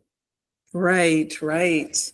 Okay, thanks for that confirmation, because I was wondering, like if other people had that kind of thing where nothing happened at that moment. Delayed effect. Yes. Okay, cool. And mine was a delayed effect. Oh, it was? Okay. I sat in the psychomantium trying to call up my cookie baking grandma. right? And I saw I did see her a little bit and had a flash of communication. But later in the day, and my other grandmother, with whom I had a difficult relationship, walked into the room. What else? And I heard her voice. It wasn't exactly like she was a physical form, because she was kind of recessed, if this makes any sense, from this world, as though she had like a light around her very close that was kind of like she was recessed. None of these things make any sense, and you have an experience. It's just very hard to put into words, but mine was a delayed effect like that too. And I saw my cookie baking grandma in the chamber, but then later on I got an unanticipated visit from my other grandmother, which was a very wonderful experience, because I kind of understood, where she was coming from and the things that, that made her so difficult to live with. That gets into our second to last question here on reflections of the life experience, or the presentation, a talk that you did 10 years ago, actually, in January at the Shivananda Ashram Yoga Retreat Yes. in the Bahamas. Mm-hmm. And you've talked about on other interviews as well how where you're at now is that you consider life to be sort of like a theatrical play. Yeah. So I think it's interesting that not only you, but other senior citizens also, sort of have this feeling. It's almost a feeling that this was some sort of play. Exactly. I learned that when I was doing a year of geriatric psychiatry in a VIP clinic, because, in a small town, you can't require the chief of police or the local international celebrities or the mayor, to appear at the front door of the mental health clinic, right? But so arrangements are made to bring the celebrities in so they won't be embarrassed, which is only kindness, really. And so during that year, I heard constantly from these very eminent and accomplished people. Like, Raymond, the older I get, the more when I look back at my life, I think it's been a play or a movie or a script and so on. And so what that brings to my attention is that consciousness itself, as we know it, is narrative based. That is, that whenever anything new happens to you, you try to weave it into your continuing life narrative, right? And so, but in terms of my conclusions, I haven't reached a conclusion, because let me explain something. I am a skeptic, by which I mean a skeptic in the sense that came to us from Greek philosophy, right? The people in the modern world who say, oh, I'm a skeptic about these near-death experiences, I think it's the chemistry of the brain. Those people are ignoramuses, and in my opinion, because they haven't, if I use any word, I know what the word means before I use it, but those people don't. And let me explain what a skeptic is. After Aristotle codified the logic we're using right now, and after Aristotle codified logic, and there were a lot of people who learned how to do it, right? One of those people was named Pyrrho, Pyrrho. Among his other accomplishments was that he was one of the philosophers that went to India with Alexander the Great. And when he was there, he consorted with some of the early Buddhists. So he came back to Greece as a Buddhist. He would perambulate and meditate. But anyway, what Pyrrho realized is that, well, if you think of logic, it's a machine for generating conclusions, right? You start with the premises and then you turn the crank and the conclusion comes out. But he said, just a minute here, suppose that we were really rigorous about this, that we ask every question, we really bear down. But in the end, and this is the essence of skepticism, the thing was, we refrained from drawing a conclusion. That's what it means, folks. Just look it up. Okay, or you can look it up in Sextus Empiricus, which is one of the most extensive skeptical writings that have survived from antiquity, and it's the very beginning. That's what he says. And so what I take that to mean is if these people that call themselves the skeptics, if what they say is, I'm a skeptic about these near-death experiences, I think it's just the chemistry of the brain, they don't know what they're talking about, because what at this time we're talking about, there was no distinction between the spiritual quest and the intellectual quest. Okay, and so what Piro was doing was to try to develop a spiritual practice, like refraining from drawing a conclusion. And what they found, if they practiced it, was, number one, it does create, it's quite a mind expanding experience. You have an experience of mind expansion. But also, if you think of it geometrically, and everybody else is running in this direction to get to the conclusion, but your technique is to refrain from drawing a conclusion, then you see things along the side pathways that everybody else had missed because they're running to the conclusion, right? Now, knowing that, read back these ignoramuses. I'm a skeptic about these near-death experiences. I think it's just the chemistry of the brain. By the way, many of these people are entertainers. It's a long story, but they don't know what skepticism is. But I realize fully the difficulties in drawing an inference or a conclusion that there's an afterlife. Okay. Where I am as a skeptic is I give up. I just can't think my way out of it. All my life I've been able to think my way out of almost everything. I can't think my way out of it. For number one, the whole thing about the oxygen deprivation to the brain doesn't work, because of the people have the same experience when they're not ill or injured. Yes, the shared death experiences. Right. And I've reached a whole bunch of things. I give up. I give up.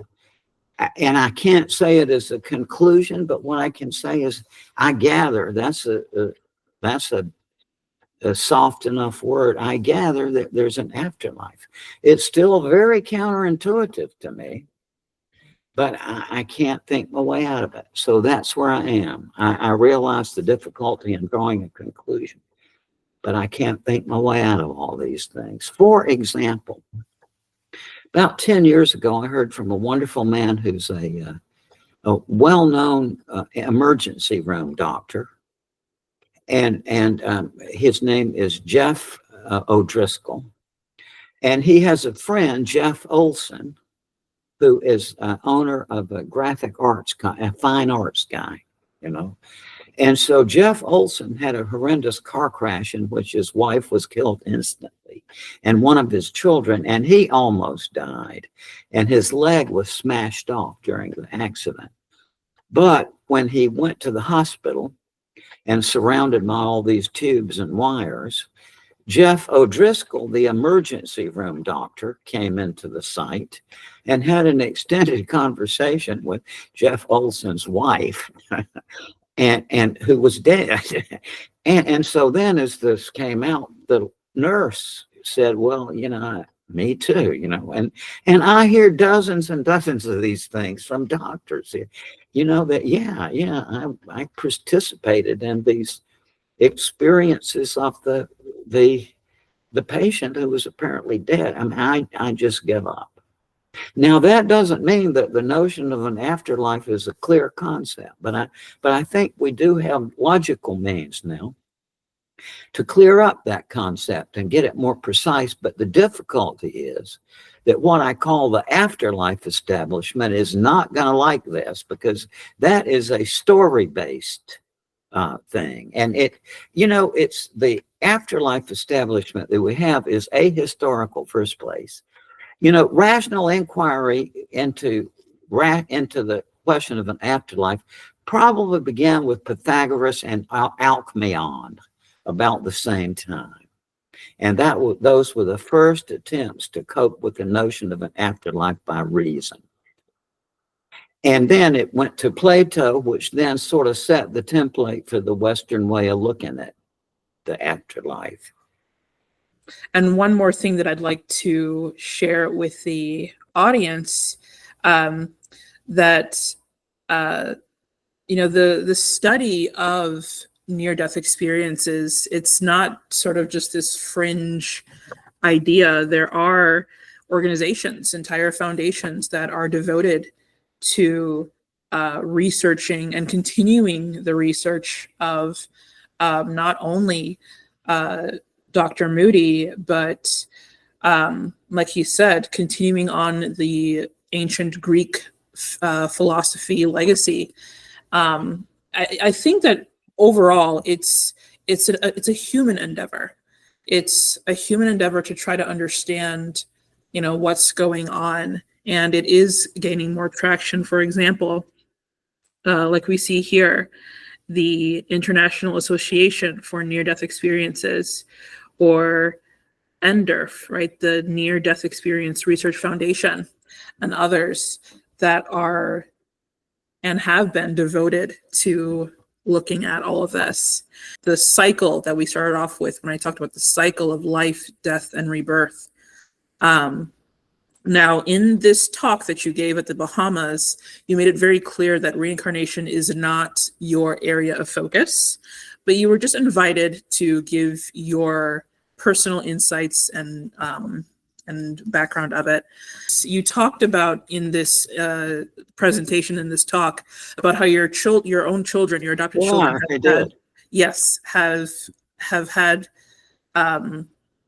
have shared with you things that made them seem that they did have a previous life experience. Yeah. So what does reincarnation mean to you in terms of that?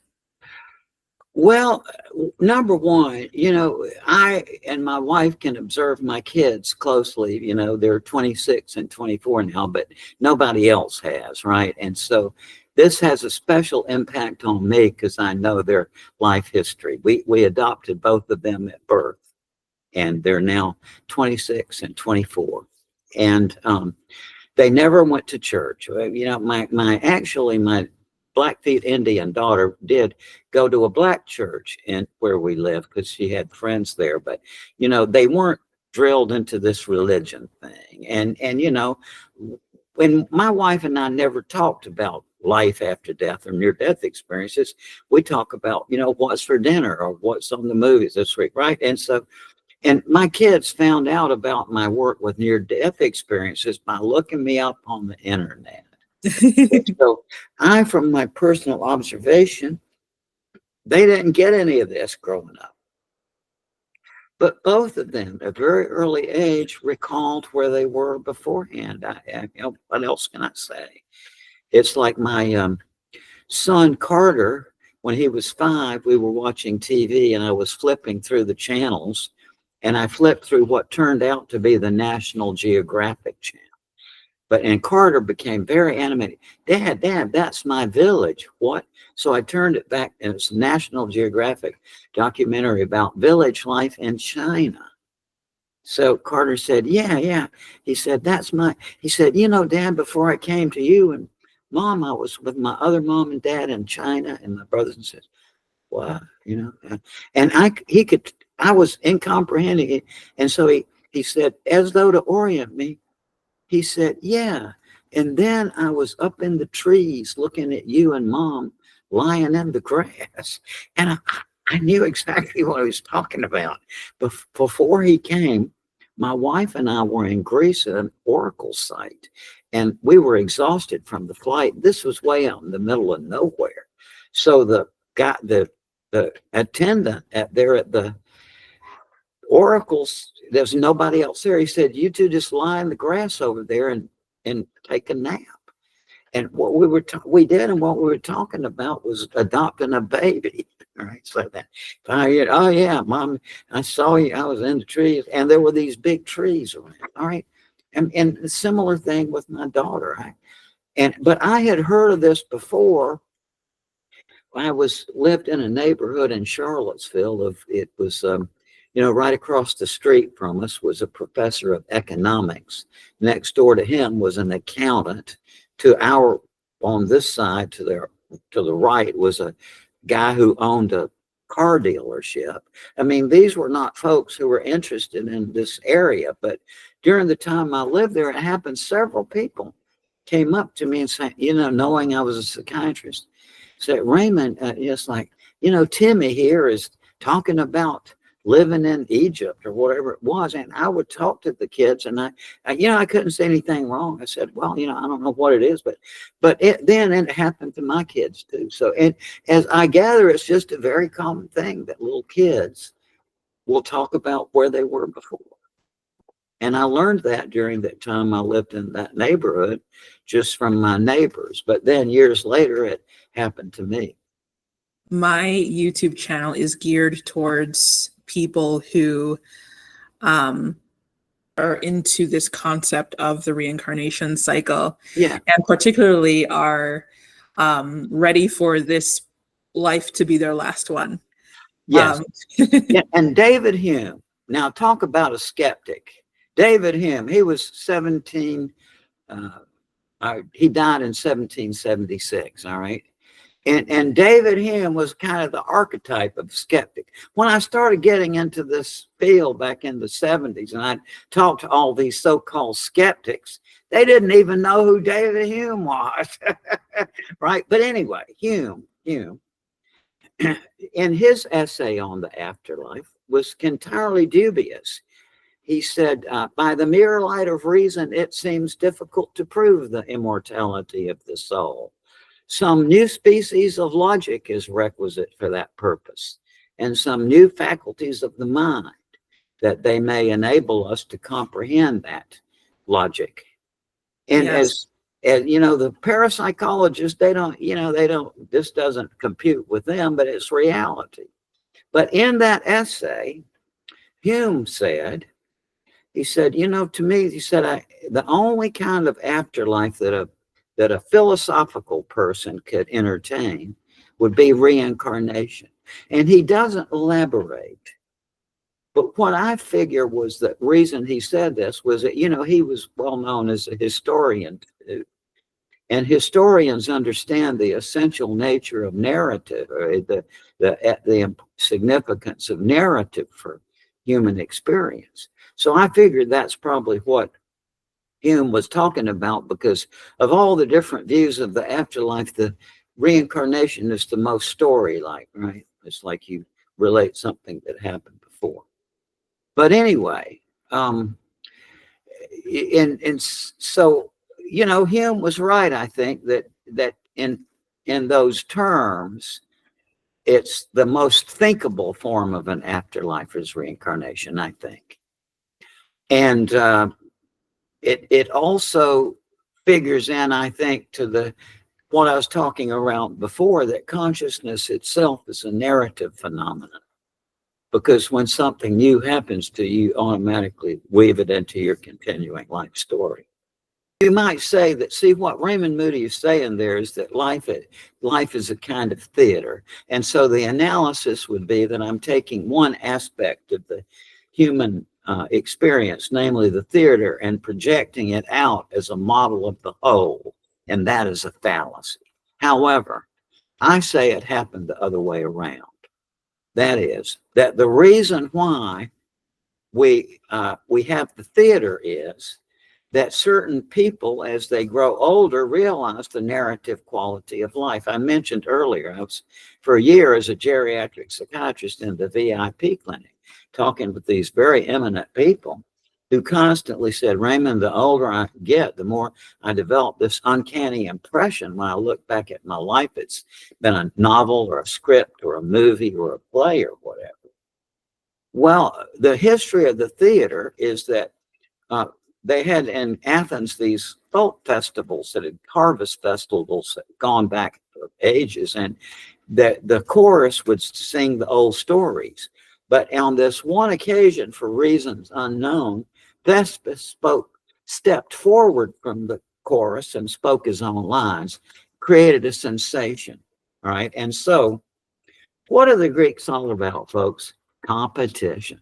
What do we know of them is the Olympics, right? That's the essence of it. Everything was a competition. It's like Aristotle had virtually no sense of humor as far as I could tell. But he wrote this treatise on, he was trying to figure out, is there anything that cannot be made the focus of a contest? But anyway, just obsessed by this competition. And so when this created a sensation, Peristratus, I think it was, the commander there said, well, let's have a contest, right?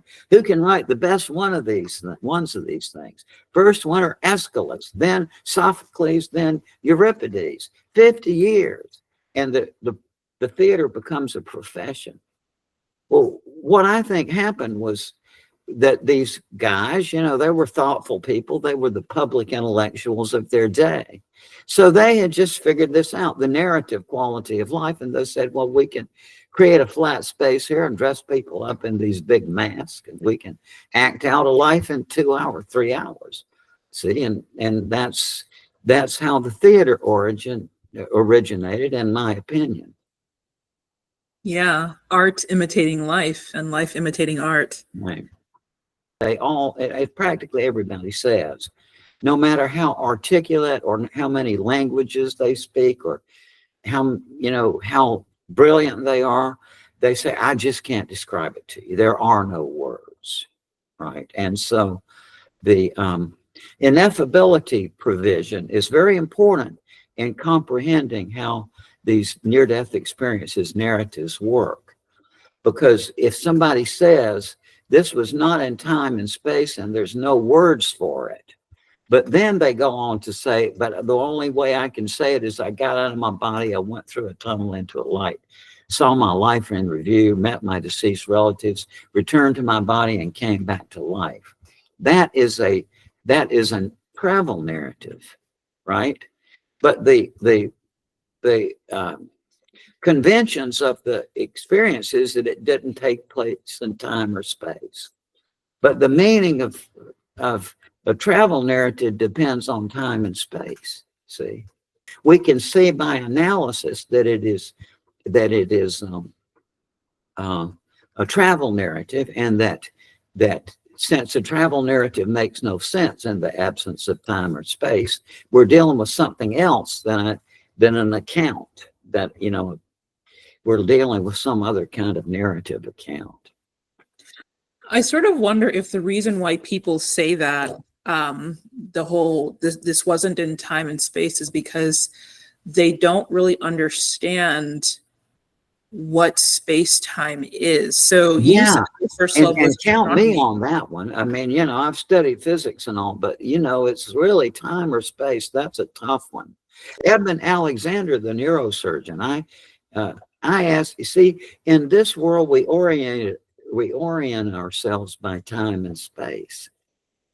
And Eben had a near-death experience. So I said, Eben, you said where you were wasn't time or space. So what were the orienting axes? And he said, love and knowledge. And he said it immediately, just like that. Very interesting. Very interesting. And, so the concept in astronomy of wormholes, it's interesting because I think where that comes from in terms of this idea that there is no space and time, but then it's sort of like it's just that it's not how we experience it here. So this is what I mean by that. Yeah. I had a very clear out-of-body experience that kind of showed me what this was. I had this experience where two tennis players were one tennis player was about to hit the ball and it was going to go to the other side of the court. But for some reason, my perspective was in the perspective of the tennis ball. What I saw for the tennis ball was already, when it was still in the server's hand, it was already like right in front of it. You could see the other side of the court, like as if it was just an inch away. So what was, probably a very long distance away became a very short distance away, because the speed at which the server is going to hit that ball and serve it to the other side of the court is going to close that distance in that short amount of time. Yeah. And so that looks like in this altered state of consciousness is a shorter distance. It's like, oh, look, no more space. So I think that the reason why people say, oh, there's no space, there's no time, it's not that. It's just that, or at least not that there's more research and more experience that we need to really comprehend this and put it into words. But in terms of the perspective of something traversing a long distance in a short amount of time, it's sort of like the concept in physics of how a photon, or how light doesn't see this long distance that it's traveling. It's like, no, it already sees the destination right in front of it. Yeah. And it's like, in that sort of, that's how I understand it. In that sort of context, that's why it seems like there's no space or no time. It's I think that people who don't know about that level of astronomy or physics and things like that, they make that kind of conclusion. There's no space, there's no time. But I'm more cautious about that. I think. Yeah, exactly. I see what you're talking about. Incidentally, I have this, through an amazing series of events, I've been and nicely invited by the intelligence community to talk about this several times. So, by the way, the sweetest people in the world. These are just the greatest folks. You know, before I was invited to these folks, I had no knowledge. I thought maybe James Bond had run it across the top of trains and such was my No. This is the nerd brigade. You know, it's like these are really just incredibly brilliant and incredibly nice folks. And so therefore I respect that. It's like two of them were very interested in this notion of the tunnel through which people proceed. Yes. I have no idea, because they're not very self-revealing. You know, they'll ask you questions, but I guess they're trained to sort of deflect your curiosity or something. But anyway, it's two of them independently were very interested about this notion of a tunnel, because it's like a tunnel through what? Yes. Yes. Right? I mean, doesn't a tunnel have to be through something? But they were both objecting to that. And I don't remember exactly why, but they had a very different opinion of it. But they were very interested in the tunnel. Yes. That tunnel of light, that seems like I think that's one of the most common of the you listed before, these common elements, these 15 common elements in NDEs. Yeah. I think that the tunnel, I got out of my body and I went through this passageway, like a hallway or a tunnel or whatever. And at the other end, there was this light. But if there's no space, I mean, how could there be a tunnel that it doesn't go to? Right. Exactly. Right. But they were very interested in it. These two very brilliant guys. But I don't know what the basis of their interest was. Yeah. And the last topic that I have on this reincarnation is, you mentioned in this talk at the Shivananda Ashram yoga retreat in the Bahamas that your daughter mentioned that she met with a godlike being. Yeah, this is what I have, a Native American daughter, Blackfeet Indian. And we adopted her at the moment of birth. We've had her from the beginning. Okay. And she, in 1981 or 82, in Charlottesville, I had two sons. They were getting grown. I'd always wanted a daughter, but my wife at that time had difficulties with pregnancy. Wasn't wise for her to get pregnant again. And so sitting on my back porch swing in 81 or 82 in the springtime, I don't know where it came from, but I just have no idea, but it was from deep within, like this. Wouldn't it be wonderful to adopt a Native American daughter? I didn't set it up as a prayer or anything. It was just a very heartfelt thing. I dwelled on it for a while, but I didn't do anything to put it into action. 19 years later, it happened without me putting SMI. I won't tell it. I mean, it's just incredible story, but basically, you know, and we adopted her and at birth. And then when she was 9 years old, she and I would go on these long walks. And out of nowhere, we were sitting in this old wooden bridge.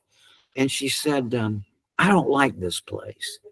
And it was obvious she meant the world. And I guess, and I, you know, as a psychiatrist, you learn, you know, you don't ask questions. You just, I mean, because if you ask questions, you're going to shape the, you know, so I just responded.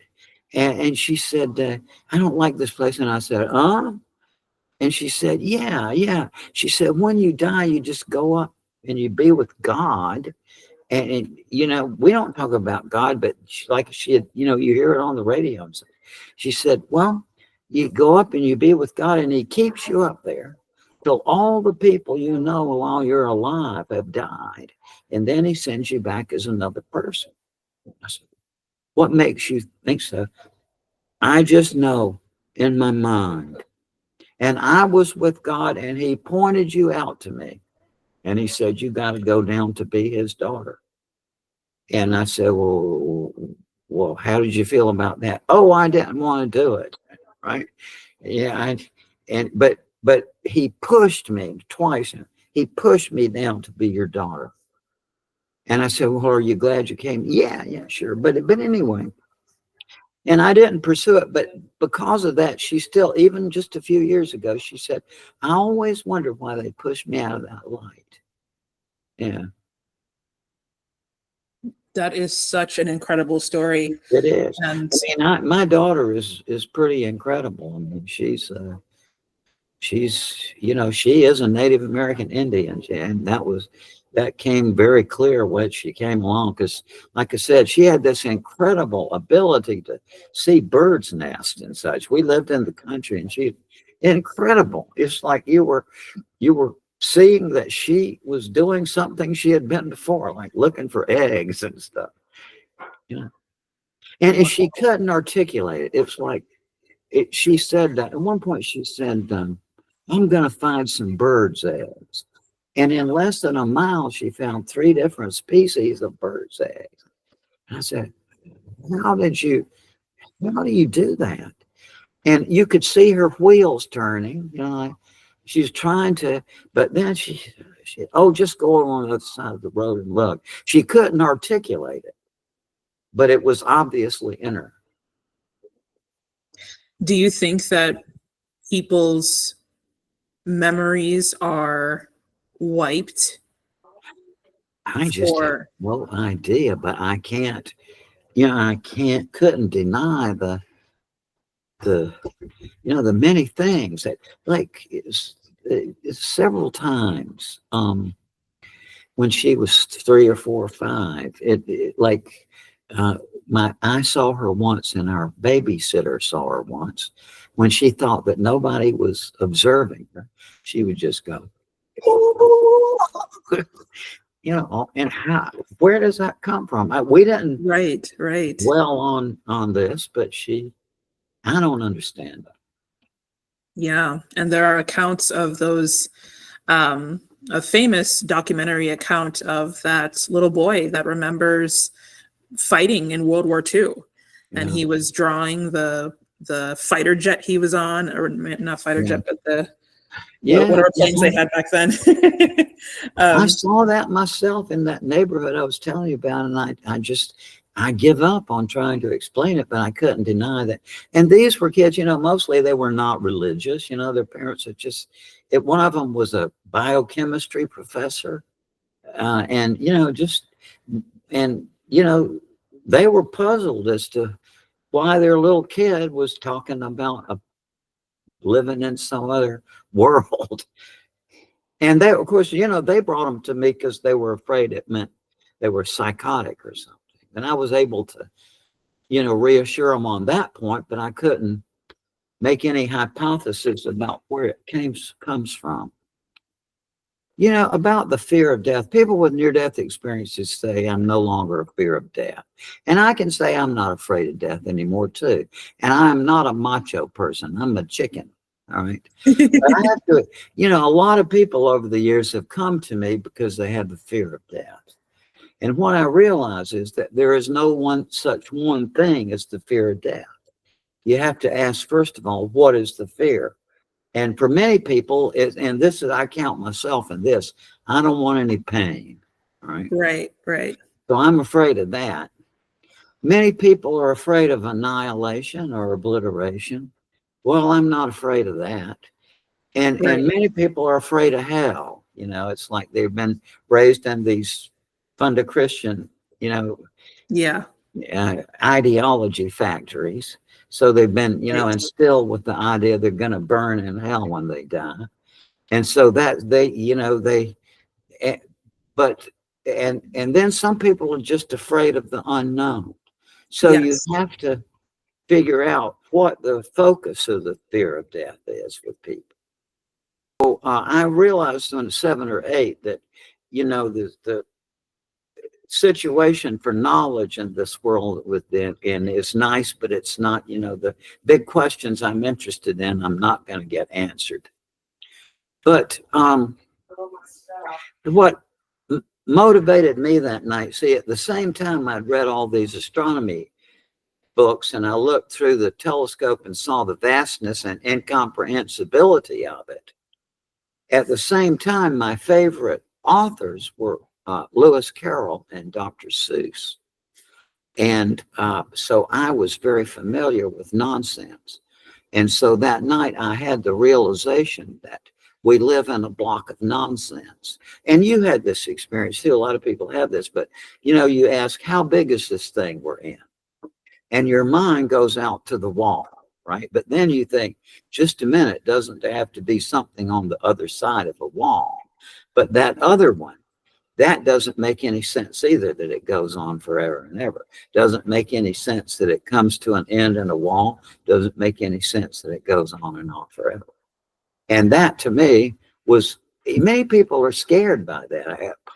Pascal said something like, the silence of the infinite spaces terrifies me, or something like that. But I had a very different reaction. My reaction was, hey, we live in this place that the best way we have of understanding it is in terms of nonsense, because it is nonsense that you this doesn't make any sense, this place we're in. But that over the years, things that don't make sense do make sense, and that there is that progression. A lot of the things that we accept today as a reality were in the earlier times were regarded as completely unknowable. By the way, I have never been able to become a physicalist, because you know, most people, when they see the cup on their desk, then they go out and do something else, and then they come back and the cup is still there. They infer that there is an external physical world. I've never been able to make that judgment. To me, it's conceivable that it could all be, well, that nowadays they're calling it a simulation, right? Yes, yes. Right, I was but actually going to ask about that. Plato called it the cave. Yes, yes. Yeah. And there's different ways of thinking about it, but you can't infer from the apparent stability of objects here that therefore there is an independent physical world. And by the way, I love physics and I read about physics and I really get into that world. But to me, the physics is a feature of this world. See, it's like, it's something within this world. Within this block of nonsense. Yeah, and it is nonsense. That's what, you know, I saw Dr. Kaku from New York University, the wonderful physicist, years ago on one of his Discovery Channel documentaries. And he was saying that the two most powerful physical systems ever devised are the general theory of relativity and the quantum theory. But he said, if you combine the equations of the two, as he said, literally, he said, what you get is nonsense, you see. Yeah. So that goes back to my point that nonsense in science is a placeholder. We have, if you integrate the general relativity and the quantum theory, what you get is unintelligible nonsense. But we don't dismiss it on that ground. We hold on to it. Yeah, right now they're looking for the whole grand unified theory, right? That's going to bridge the gap between those two. Yeah. So, yeah, it's all very fascinating. So, Paul Perry had to attend to another matter, so he had to leave earlier. But this has been an incredible conversation with Dr. Raymond Moody Jr., who has done incredible research, really putting near-death experiences at the forefront. Dr. Moody, this has been wonderful. Thank you so much. Thank you so much. This has been great, and it adds to not only the conversation of near-death experiences, but where we go from here and the future of this study. So I thank you so much, and thank you.